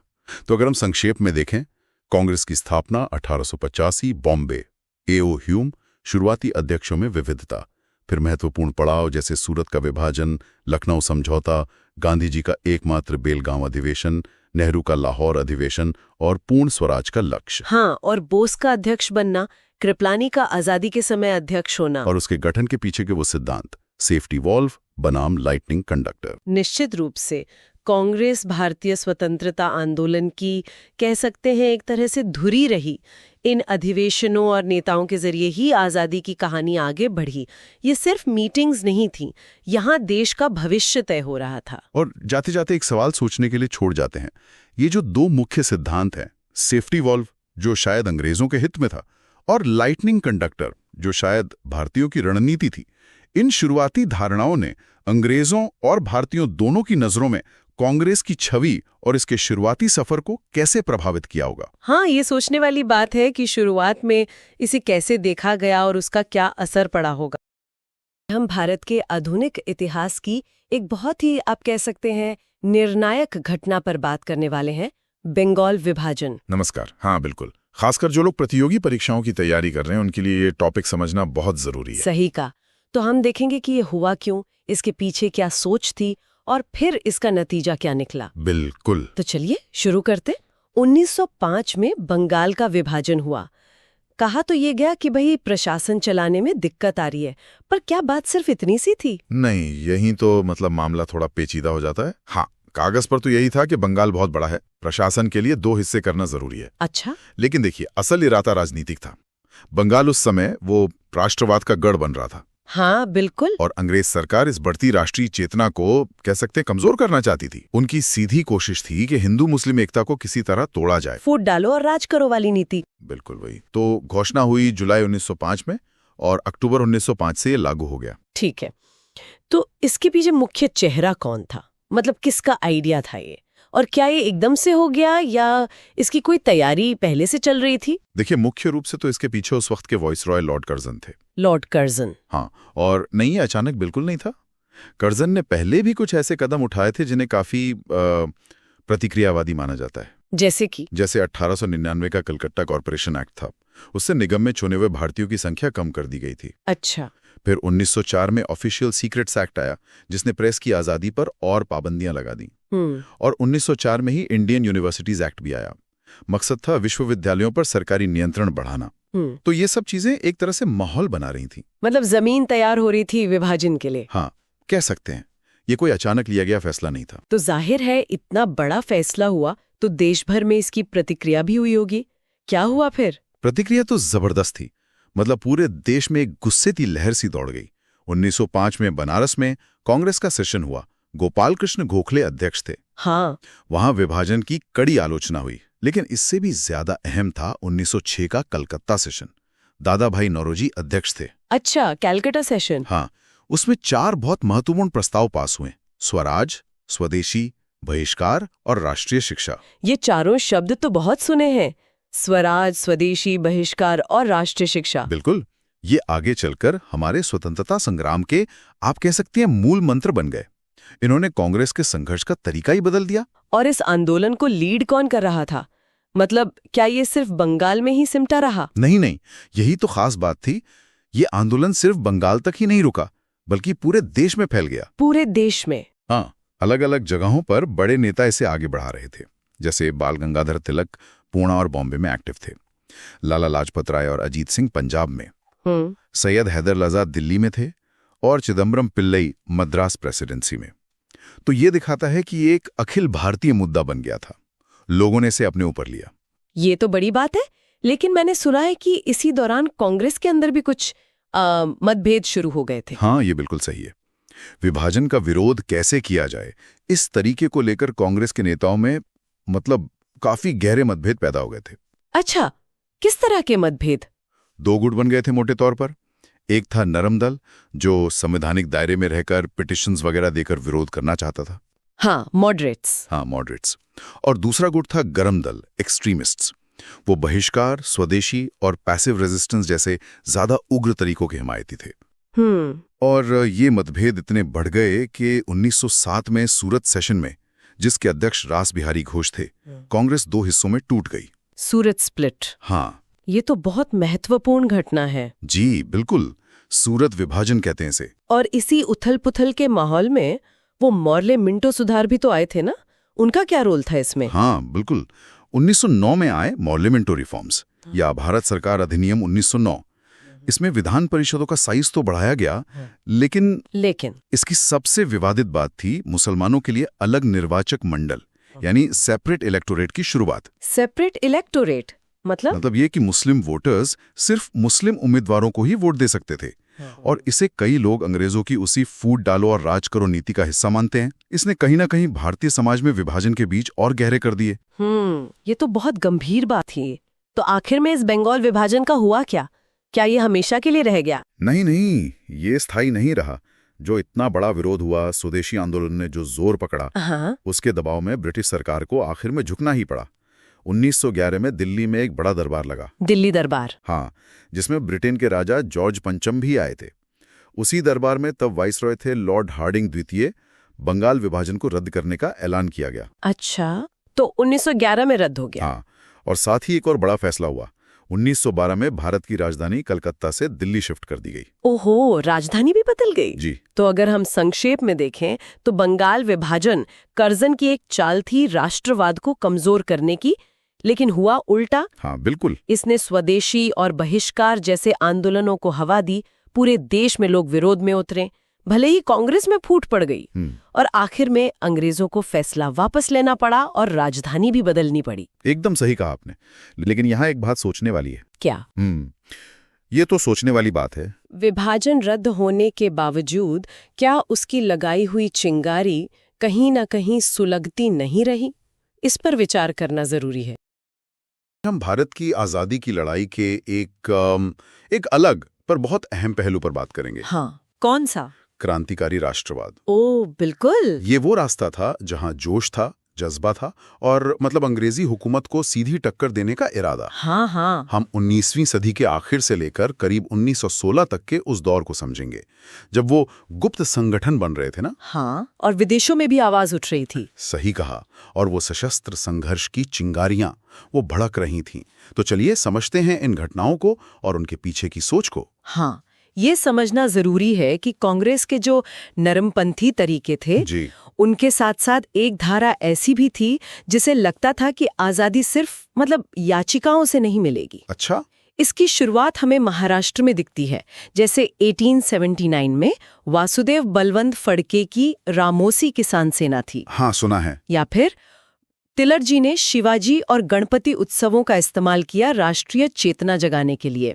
और इसी माहौल में 1897 में पुणे में वो चापेकर बंधुओं ने प्लेग कमिश्नर रैंड की हत्या कर दी। हाँ, वो एक बड़ी घटना थी। उसे अक्सर क्रांतिकारी राष्ट्रवाद की पहली बड़ी कार्रवाई माना जाता है। बिल्कुल। कि दिखाता है कि गुस्सा किस हद तक बढ़ चुका था। बिल्कुल। और ये सिर्फ एक घटना नहीं थी। इसके बाद विचारों को संगठित करने की कोशिशें हुई।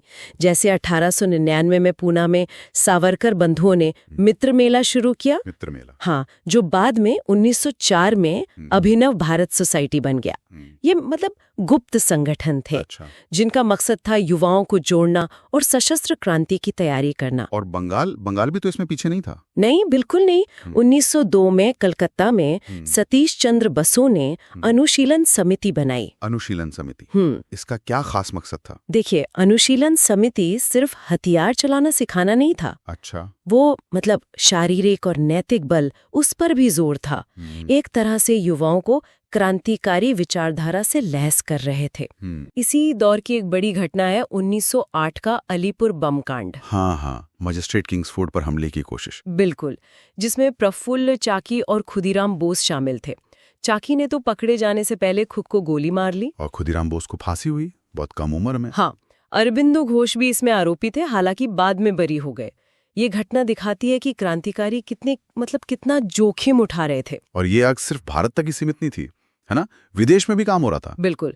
1905 में लंदन में श्यामजी कृष्ण वर्मा ने इंडिया हाउस की स्थापना की। इंडिया हाउस, वो तो बड़ा मशहूर नाम है। हाँ, वो लंदन में पढ़ रहे भारतीय छात्रों और राष्ट्रवादियों के लिए मिलने जुलने और रणनीति बनाने का एक बड़ा केंद्र बन गया था। अच्छा। यहीं से जुड़े थे मदन लाल ढींगरा, जिन्होंने 1909 में कर्जन वाइली की हत्या की थी। ओ हाँ, कर्जन वाइली। इसी तरह 1907 में जर्मनी के स्टुटगार्ट में मैडम भीकाजी कामा, हाँ, वो तस्वीर तो देखी है। वो एक तरह से अंतर्राष्ट्रीय मंच पर भारत की आजादी का ऐलान था। और अमेरिका में भी तो गदर पार्टी बनी थी 1913 में। हाँ, गदर पार्टी सैन फ्रांसिस्को में। उनका क्या लक्ष्य था? उनका मकसद था अंग्रेजी राज के खिलाफ विद्रोह करना, खासकर प्रथम विश्व युद्ध के मौके का फायदा उठाकर।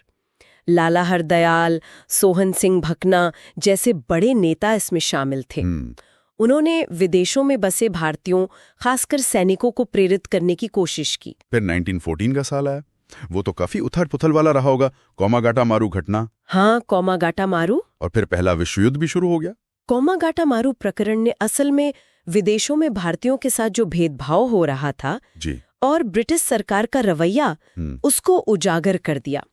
जब वो जहाज कनाडा से वापस लौटा और कलकत्ता में यात्रियों पर गोलियां चली, तो इसने क्रांतिकारी भावनाओं को और भड़का दिया। जाहिर है। और विश्व युद्ध शुरू होने पर क्रांतिकारियों को लगा कि ये अंग्रेजों पर दबाव बनाने का सही मौका है।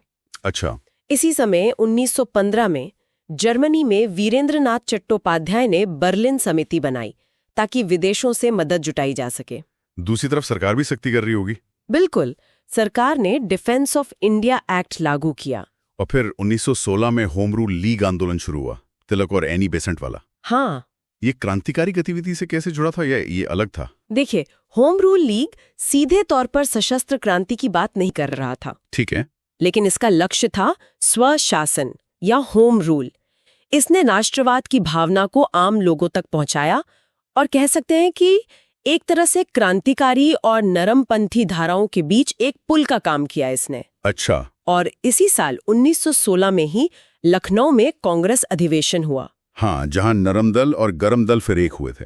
अंबिकाचरण मजूमदार अध्यक्ष थे। बिल्कुल, ये एक बहुत महत्वपूर्ण पड़ाव था। तो हमने देखा कि कैसे महाराष्ट्र की शुरुआती चिंगारियों से लेकर बंगाल के गुप्त संगठनों तक, हाँ, फिर लंदन और अमेरिका में सक्रिय क्रांतिकारी, और फिर होम रूल जैसे आंदोलनों तक आजादी की लड़ाई कई अलग अलग शक्लों में लड़ी जा रही थी। बिल्कुल, ये सभी धाराएं, चाहे वो गुप्त समितियों की हों या विदेशों में कोशिशों की या फिर व्यापक जन आंदोलनों की, सब एक ही लक्ष्य की तरफ बढ़ रही थी, भारत की स्वतंत्रता। हाँ, तरीके अलग थे। तरीके बेशक अलग थे, पर मंजिल तो एक ही थी। सही कहा। तो आज की बातचीत को यहीं रोकते हैं। हाँ। लेकिन श्रोताओं के लिए एक सवाल छोड़ जाते हैं। जरूर। स्वतंत्रता संग्राम में इन अलग अलग रणनीतियों का, कभी हथियार, कभी विदेशों से दबाव, कभी जन आंदोलन, इस विविधता का, इस वैरायटी का क्या महत्व रहा होगा? सोचने वाली बात है। सोचिएगा जरूर।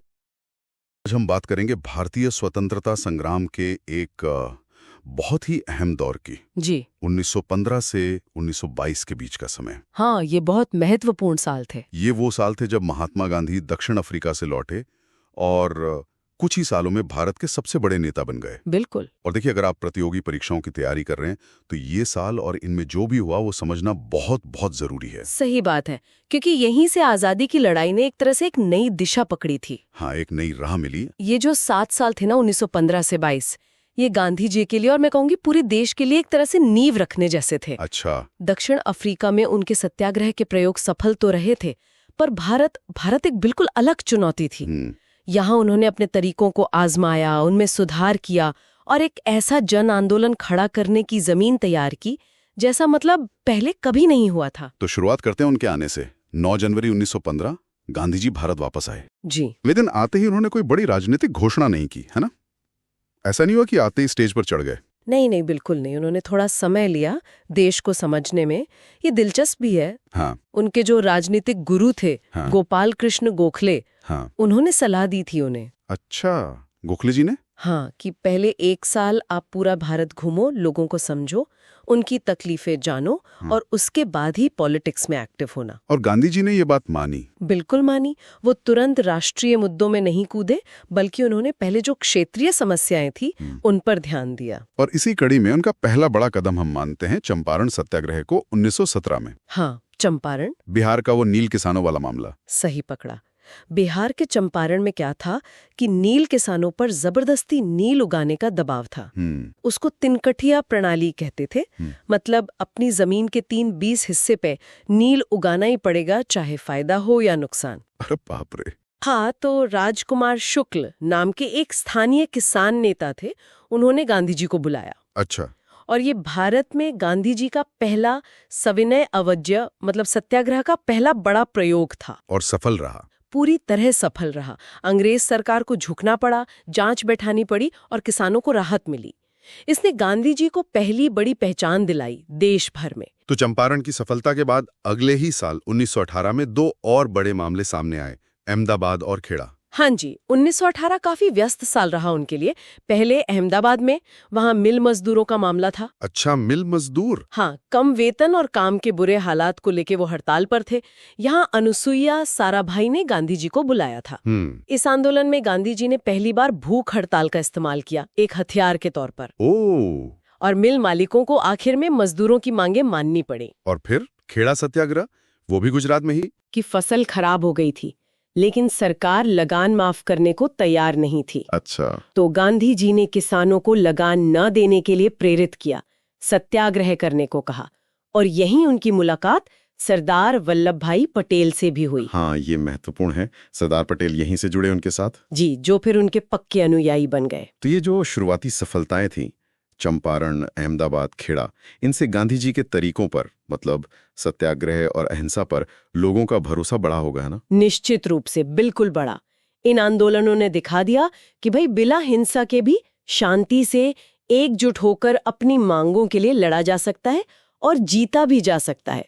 गांधी जी अब सिर्फ एक नाम नहीं थे, वो गरीबों की, किसानों की, मजदूरों की आवाज बनते जा रहे थे। लेकिन असली परीक्षा तो भी बाकी थी। हाँ, वो आई 1919 में। 1919 ये साल तो भारतीय इतिहास में एक तरह से काला साल माना जाता है। रॉलेट एक्ट और फिर जलियांवाला बाग। उफ। बिल्कुल। पहले अंग्रेज सरकार एक बहुत ही दमनकारी कानून लेकर आई, रॉलेट एक्ट। क्या था ये एक्ट? इसका सीधा मतलब था कि सरकार सिर्फ शक के आधार पे बिना कोई मुकदमा चलाए किसी भी भारतीय को जेल में डाल सकती थी, अनिश्चित काल के लिए। बिना अपील, बिना वकील, बिना दलील वाला कानून। वही नो अपील, नो वकील, नो दलील।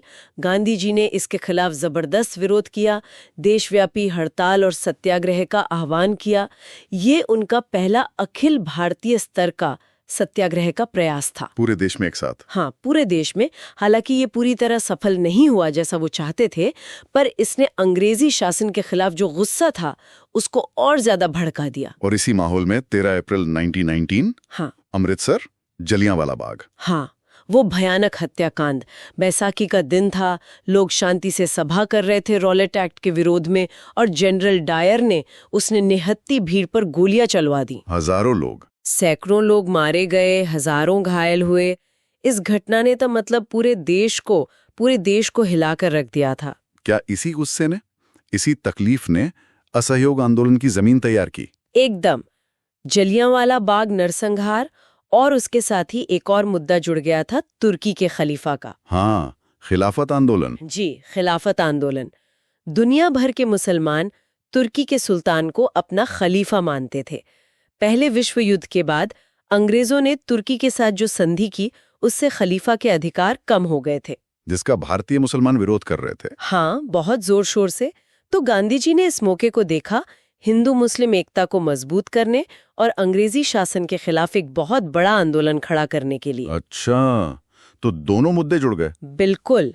उन्होंने जलियांवाला बाग के अन्याय और खिलाफत के सवाल को एक साथ उठाया और 1920 में असहयोग आंदोलन शुरू करने का फैसला किया। असहयोग आंदोलन, इसका मतलब क्या था?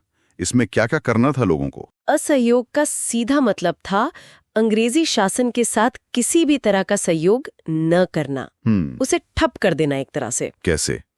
इसमें सरकारी नौकरियां छोड़ना था, सरकार से मिली उपाधियां लौटाना था, बच्चों को सरकारी स्कूलों कॉलेजों से हटाना था, वकीलों को अदालतों का बहिष्कार करना था। और विदेशी सामान? हाँ, विदेशी कपड़ों का खासकर उनका बहिष्कार करना, उनकी होली जलाना और स्वदेशी अपनाना, ये गांधी जी के नेतृत्व में पहला इतना बड़ा राष्ट्रव्यापी जन आंदोलन था। और इसे समर्थन मिला? अभूतपूर्व समर्थन मिला। क्या शहर, क्या गांव, हिंदू मुसलमान सब इसमें शामिल हुए।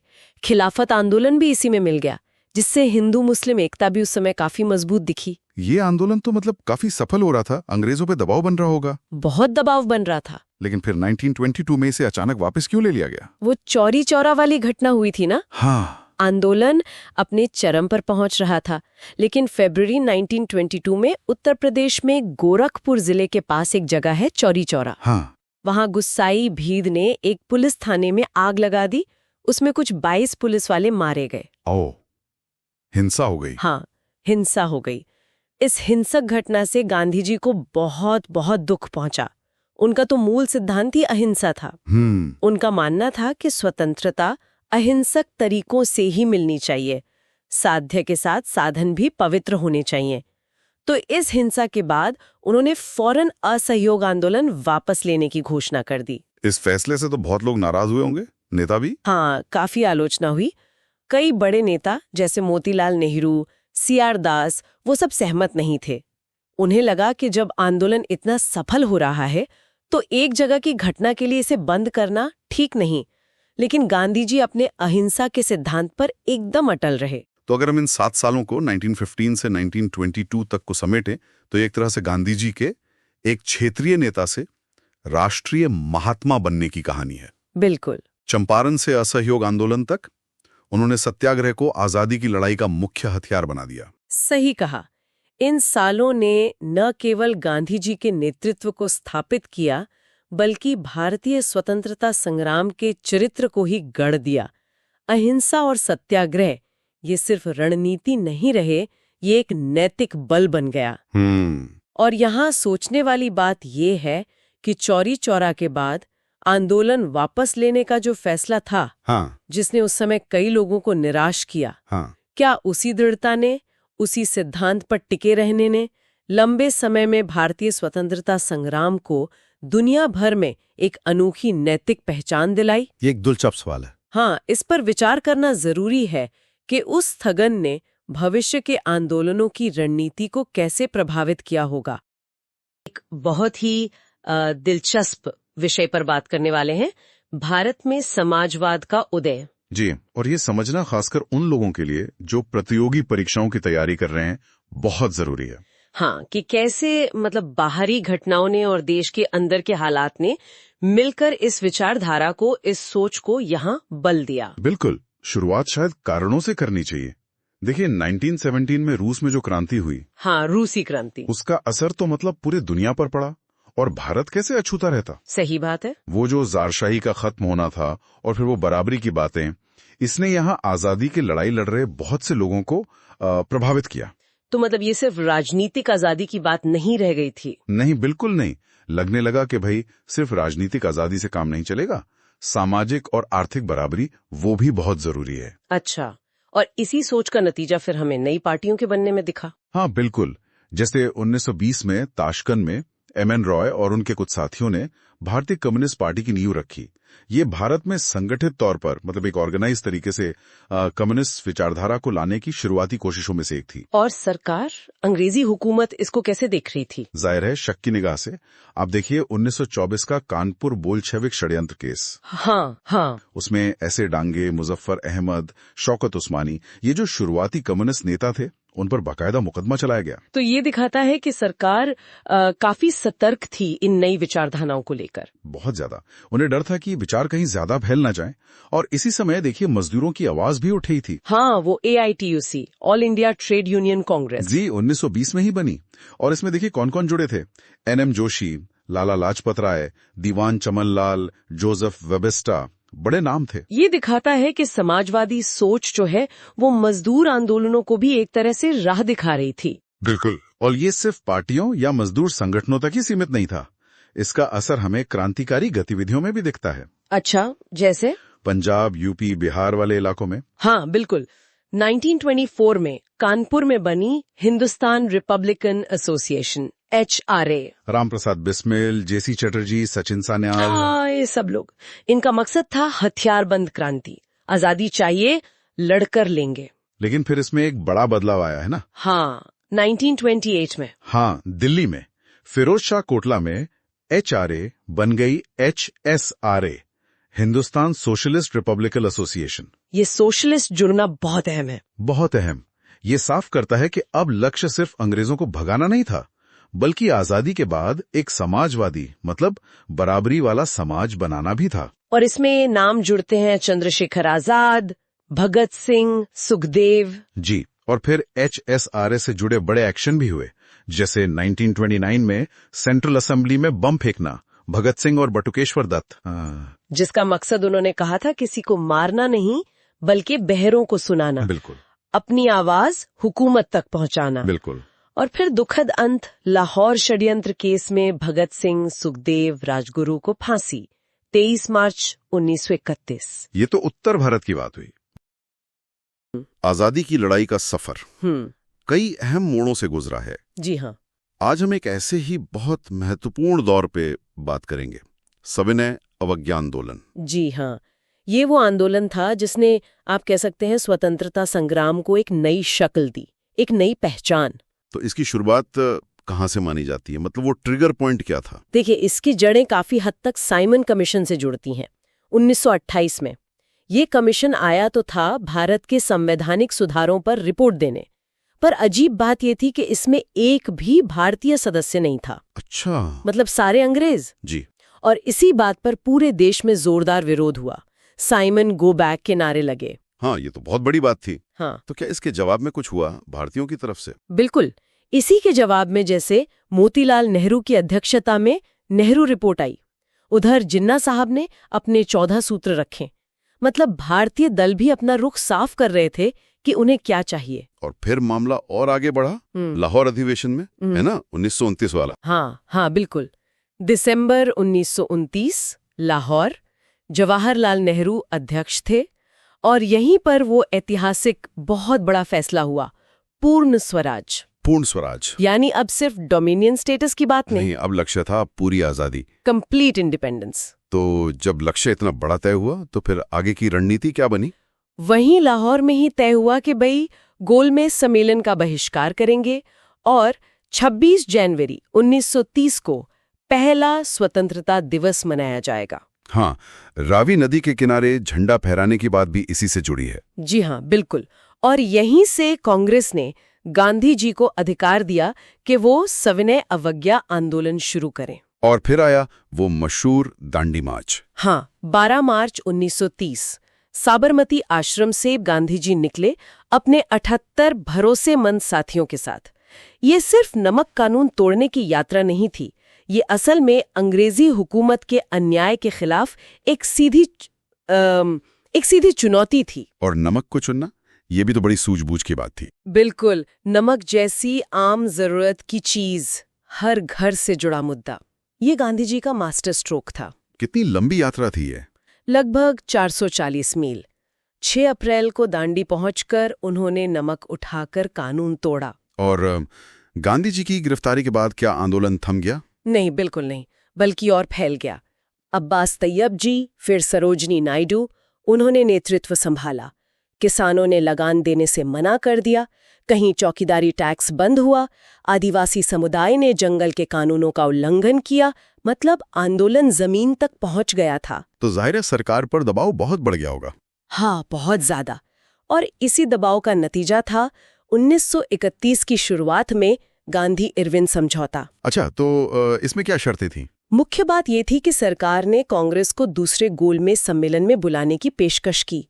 बदले में कांग्रेस ने आंदोलन स्थगित किया और सरकार ने राजनीतिक कैदियों की रिहाई पर सहमति जताई। हालांकि सभी कैदी रिहा नहीं हुए थे, ये भी एक बात है। इससे लेकर थोड़ी कंट्रोवर्सी भी रही है। जी, खैर, समझौते के तुरंत बाद मार्च 1931 में कराची में कांग्रेस का अधिवेशन हुआ। सरदार पटेल अध्यक्ष थे। ये अधिवेशन क्यों खास था? ये बहुत अहम था क्योंकि यहाँ 2 बहुत महत्वपूर्ण प्रस्ताव पास हुए। एक तो मौलिक अधिकारों पर और दूसरा राष्ट्रीय आर्थिक नीति पर। अरे वाह, मतलब भविष्य के भारत का खाका तैयार हो रहा था। बिल्कुल। यहीं पर पूर्ण स्वराज को और विस्तार से समझाया गया और गांधी इरविन समझौते को भी मंजूरी दी गई। और फिर लंदन में गोलमेज सम्मेलनों का सिलसिला चला। हाँ, 3 सम्मेलन हुए थे। पहला 1930 में, जिसका कांग्रेस ने बहिष्कार किया था। दूसरा 1931 में, इसमें गांधी जी कांग्रेस के अकेले प्रतिनिधि बनकर गए, पर बातचीत कुछ खास नतीजे पर नहीं पहुंची। खासकर वो सांप्रदायिक प्रतिनिधित्व और सत्ता हस्तांतरण के मुद्दे पर बात अटक गई। और तीसरा 1932 में हुआ। उसमें कांग्रेस ने फिर हिस्सा नहीं लिया। एक नाम जो इन सम्मेलनों के साथ हमेशा जुड़ता है वो है डॉक्टर B.R. अम्बेडकर का। जी हाँ, ये बहुत जरूरी बात है। डॉक्टर अम्बेडकर ने तीनों गोलमेज सम्मेलनों में हिस्सा लिया था। वो दलितों के अधिकारों के लिए लगातार अपनी आवाज बुलंद कर रहे थे। और ये आंदोलन सिर्फ गांधी जी या गुजरात तक ही सीमित नहीं था, है ना? नहीं, बिल्कुल नहीं। ये पूरे देश में फैला था। जैसे तमिलनाडु में सी राजगोपालाचारी ने नमक सत्याग्रह का नेतृत्व किया। हाँ, और पश्चिमोत्तर सीमा प्रांत में वहाँ खान अब्दुल गफ्फार खान, जिन्हें सीमांत गांधी या बादशाह खान भी कहते हैं, उनके नेतृत्व में खुदाई खिदमतकारों ने कमाल का काम किया। और सरोजिनी नायडू, उन्होंने धरसाना सॉल्ट वर्क्स पर मार्च का नेतृत्व किया। और मणिपुर नागालैंड में रानी गैडिनीलू का योगदान भी बहुत महत्वपूर्ण था। तो ये एक अखिल भारतीय आंदोलन था। तो अगर हम इस पूरे घटनाक्रम को संक्षेप में देखें, साइमन कमीशन के विरोध से चिंगारी उठी, लाहौर अधिवेशन ने पूर्ण स्वराज की आग जलाई, दांडी मार्च ने उसे हवा दी। बिल्कुल। फिर गांधी इरविन समझौते से एक ठहराव आया, कराची अधिवेशन ने भविष्य की दिशा दिखाई, और गोलमेज सम्मेलनों ने आगे की जटिलताओं का संकेत दिया। सही कहा, यह सिर्फ कानून तोड़ने का आंदोलन नहीं था। इसने आम भारतीय के अंदर, आप कह सकते हैं, एक राजनीतिक चेतना जगाई। मौलिक अधिकार, आर्थिक नीति, ये मुद्दे राष्ट्रीय बहस के केंद्र में आ गए। इसने आजादी की लड़ाई को वाकई एक नई दिशा और गहराई दी। जी हाँ। अच्छा, जाते जाते एक सवाल मन में आता है, ये जो सविनय अवज्ञा का तरीका था, अहिंसक प्रतिरोध का, इसका असर सिर्फ भारत पर ही नहीं बल्कि शायद दुनिया भर के आंदोलनों पर भी पड़ा होगा। इस पर सोचने की जरूरत है। बिल्कुल, ये एक बहुत अहम सवाल है कि इस अहिंसक प्रतिरोध की विरासत कितनी दूर तक गई। भारत के स्वतंत्रता संग्राम के एक बहुत ही अहम बल्कि निर्णायक दौर पर बात करेंगे। हाँ बिल्कुल, 1940 से 1947 के बीच का समय। हाँ, जब द्वितीय विश्व युद्ध भी चल रहा था और भारत में आजादी की लड़ाई तेज हो रही थी। सही। तो आज हम अगस्त प्रस्ताव से शुरू करके भारत छोड़ो आंदोलन, INA और फिर आजादी तक की मुख्य घटनाओं को समझेंगे। और ये प्रतियोगी परीक्षाओं के लिहाज से भी बहुत जरूरी है कि ये सब घटनाएं आपस में कैसे जुड़ी हैं। बिल्कुल। देखिए, बैकग्राउंड में वर्ल्ड वॉर 2 था, ब्रिटेन मुश्किल में था, उसे भारत का साथ चाहिए था। लेकिन भारतीय लीडरशिप अब पूरी आजादी से कम पर राजी नहीं थी। एग्जैक्टली। इसी खींचतान ने अगले कुछ सालों के घटनाओं को शेक दिया। तो शुरुआत करते हैं 1940 के अगस्त प्रस्ताव से। वायसराय लिनलिथगो, क्या था ये? लिनलिथगो ने कोशिश की भारतीयों को मनाने की। कहा कि युद्ध के बाद डोमिनियन स्टेटस देंगे, संविधान सभा बनाएंगे, जिम्मेदार सरकार देंगे। लेकिन ये तो वही पुरानी बातें थी एक तरह से। हाँ बिल्कुल। नाकाफी था ये। कांग्रेस ने साफ मना कर दिया, क्योंकि अब लक्ष्य था पूर्ण स्वतंत्रता। और इससे पहले ही अक्टूबर 39 ने कांग्रेस मिनिस्ट्रीज ने इस्तीफा दे दिया था। हाँ, क्योंकि भारत को बिना पूछे ही युद्ध में शामिल कर दिया गया था। हाँ। तो ये एक बड़ा मुद्दा था। अच्छा, तो अगस्त प्रस्ताव खारिज होने के बाद व्यक्तिगत सत्याग्रह का रास्ता अपनाया गया। हाँ, ये गांधी जी का तरीका था विरोध जताने का। सिंबॉलिक था ये। पहले सत्याग्रही विनोबा भावे थे और दूसरे नेहरू जी। हाँ, जवाहरलाल नेहरू। ये दिखाने के लिए कि भारत जबरदस्ती इस युद्ध का हिस्सा नहीं है। ठीक है। फिर 2 साल बाद 1942 में एक और कोशिश हुई, क्रिप्स मिशन। हाँ, स्टैफर्ड क्रिप्स आए। प्रस्ताव लगभग वही था, डोमिनियन स्टेटस, संविधान सभा। हाँ, लेकिन इसमें एक पेंच था। प्रांतों को भारतीय संघ से अलग होने का विकल्प भी दिया गया था। ओह, ये तो मतलब विभाजन का एक इशारा था। बिल्कुल। और इसीलिए कांग्रेस और मुस्लिम लीग दोनों ने ही इसे अपने अपने कारणों से रिजेक्ट कर दिया। तो क्रिप्स मिशन का फेल होना बहुत अहम था। बहुत ज्यादा। इससे साफ हो गया कि ब्रिटिश सरकार आसानी से मानने वाली नहीं, और इसने भारत छोड़ो आंदोलन की जमीन तैयार कर दी। करो या मरो, भारत छोड़ो आंदोलन 8 अगस्त 1942 बॉम्बे। हाँ, ग्वालियर टैंक मैदान। गांधी जी ने नारा दिया, लेकिन अंग्रेज सरकार भी तैयार थी। मतलब अगले ही दिन 9 अगस्त को गांधी जी और कांग्रेस वर्किंग कमेटी के सभी बड़े नेता गिरफ्तार कर लिए गए। ओह, तो आंदोलन शुरू होते ही लीडरलेस हो गया। हाँ, यही हुआ। अचानक सब लीडर्स जेल में थे। लेकिन आंदोलन तो फिर भी चला, वो कैसे? यही इसकी खास बात है। जनता ने खुद मोर्चा संभाला। अरुणा आसफ अली जैसे नेता अंडरग्राउंड रहकर गाइड करते रहे। और वो समानांतर सरकारों वाली बात? हाँ, कई जगहों पर लोगों ने अपनी सरकारें बना लीं। जैसे बंगाल में तामलुक जातीय सरकार थी, महाराष्ट्र में सतारा प्रति सरकार थी, बलिया में चित्तू पांडे। मतलब अंग्रेजों का कंट्रोल खत्म? हाँ, उन इलाकों में अंग्रेजी राज की पकड़ एकदम ढीली पड़ गई। इसने सिस्टम को हिला दिया। अच्छा, एक तरफ देश में ये सब चल रहा था, दूसरी तरफ भारत के बाहर भी कुछ हो रहा था। INA, हाँ, इंडियन नेशनल आर्मी। इसकी नींव कैप्टन मोहन सिंह ने 1942 में सिंगापुर में रखी थी, जापानी मदद से। जो भारतीय सैनिक जापानियों ने पकड़े थे? हाँ, उन्हीं युद्धबंदियों को लेकर। लेकिन असली जान इसमें आई 1943 में, जब सुभाष चंद्र बोस ने कमान संभाली। दिल्ली चलो का नारा। हाँ, और रानी लक्ष्मीबाई रेजिमेंट भी बनाई महिलाओं की। INA ने लोगों में जोश भरा। हालांकि 1945 में जापान हार गया तो INA का अभियान रुक गया, पर इसका असर बहुत गहरा था। इस दौर के कांग्रेस अधिवेशन भी काफी महत्वपूर्ण रहे होंगे, जैसे 1939 का त्रिपुरी संकट। हाँ बिल्कुल। 1938 हरिपुरा में तो सुभाष बोस अध्यक्ष बने, नेशनल प्लानिंग कमेटी भी बनी। लेकिन 1939 त्रिपुरी में वो दोबारा जीते थे। हाँ, गांधी जी के कैंडिडेट पट्टा भी सीतारमैया के खिलाफ जीते, लेकिन फिर वर्किंग कमेटी से मतभेद हुए और बोस ने इस्तीफा दे दिया। और फिर फॉरवर्ड ब्लॉक बनाया। हाँ, 1939 में ही। ये कांग्रेस के अंदर की विचारधारा और रणनीति की खींचतान को दिखाता है। इससे पहले लखनऊ 1936 में किसान सभा और कांग्रेस सोशलिस्ट पार्टी का बनना भी अहम था। संवैधानिक स्तर पर भी कुछ चल रहा था, जैसे 1932 का कम्युनल अवार्ड और पूना पैक्ट। हाँ, ब्रिटिश पीएम रैमजी मैकडॉनल्ड ने दलित वर्गों के लिए सेपरेट इलेक्टोरेट यानी पृथक निर्वाचन मंडल की घोषणा की। गांधी जी इसके सख्त खिलाफ थे। हाँ, उन्होंने इसे हिंदू समाज को बांटने की कोशिश माना और यरवड़ा जेल में अनशन शुरू कर दिया। फिर अंबेडकर जी और गांधी जी के बीच समझौता हुआ, जिसे पूना पैक्ट कहते हैं। इसमें क्या तय हुआ? इसमें सेपरेट इलेक्टोरेट की बजाय प्रांतीय विधान मंडलों में दलितों के लिए रिजर्व्ड सीटें बढ़ा दी गईं। अच्छा, और फिर आया 1935 का भारत सरकार अधिनियम, गवर्नमेंट ऑफ इंडिया एक्ट 1935। हाँ, ये बहुत बड़ा और महत्वपूर्ण एक्ट था। इसने प्रांतों से डायरकी यानी द्वैध शासन खत्म किया, उन्हें स्वायत्तता दी। लेकिन केंद्र में डायरकी लगा दी। हाँ, केंद्र में लागू कर दी। और एक ऑल इंडिया फेडरेशन का प्रस्ताव था जो कभी बन नहीं पाया।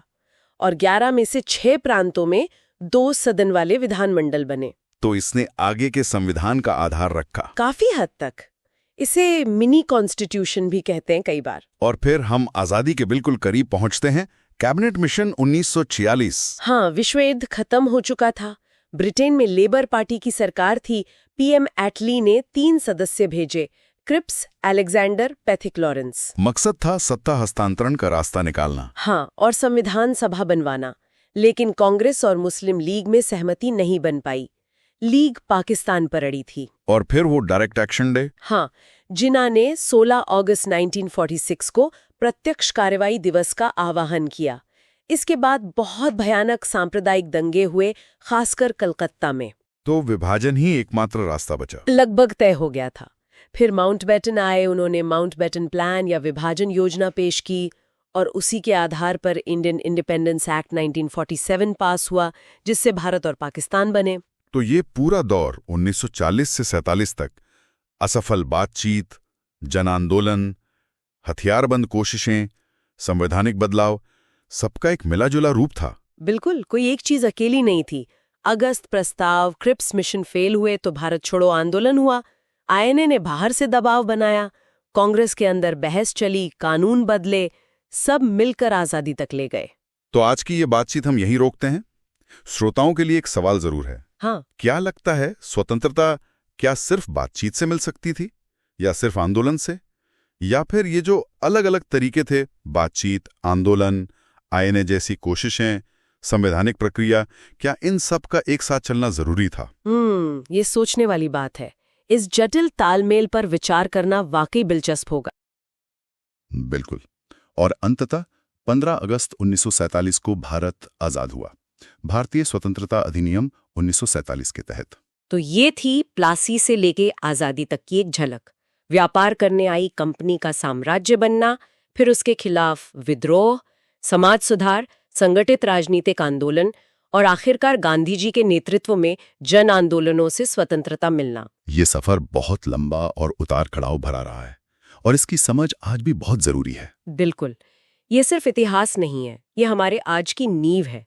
और सोचने वाली बात ये भी है कि आज़ादी मिल तो गई, लेकिन उसके साथ विभाजन का दर्द भी मिला।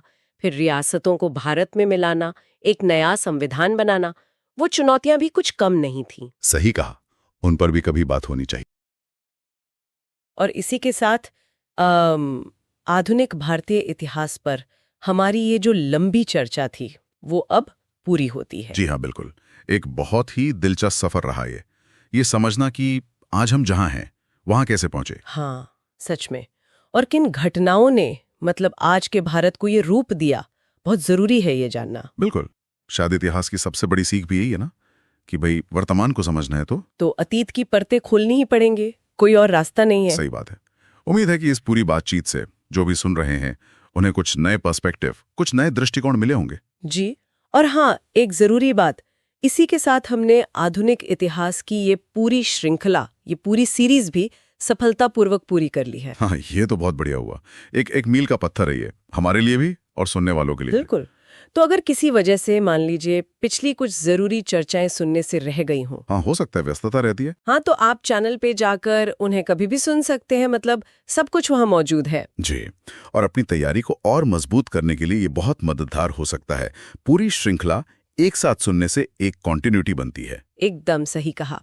तो अगर आपको हमारी ये कोशिश, ये सारी जानकारी उपयोगी लगी हो, जी, अच्छी लगी हो, तो एक छोटा सा काम जरूर करें। हाँ, कृपया इसे लाइक जरूर करें और अपने दोस्तों के साथ शेयर भी करें। ठीक है, आपकी तैयारी के लिए हमारी तरफ से ढेर सारी शुभकामनाएं। जी, पूरी लगन से जुटे रहिए, सफलता जरूर मिलेगी। मिलते हैं अगली बार एक नए दिलचस्प विषय के साथ। धन्यवाद। धन्यवाद।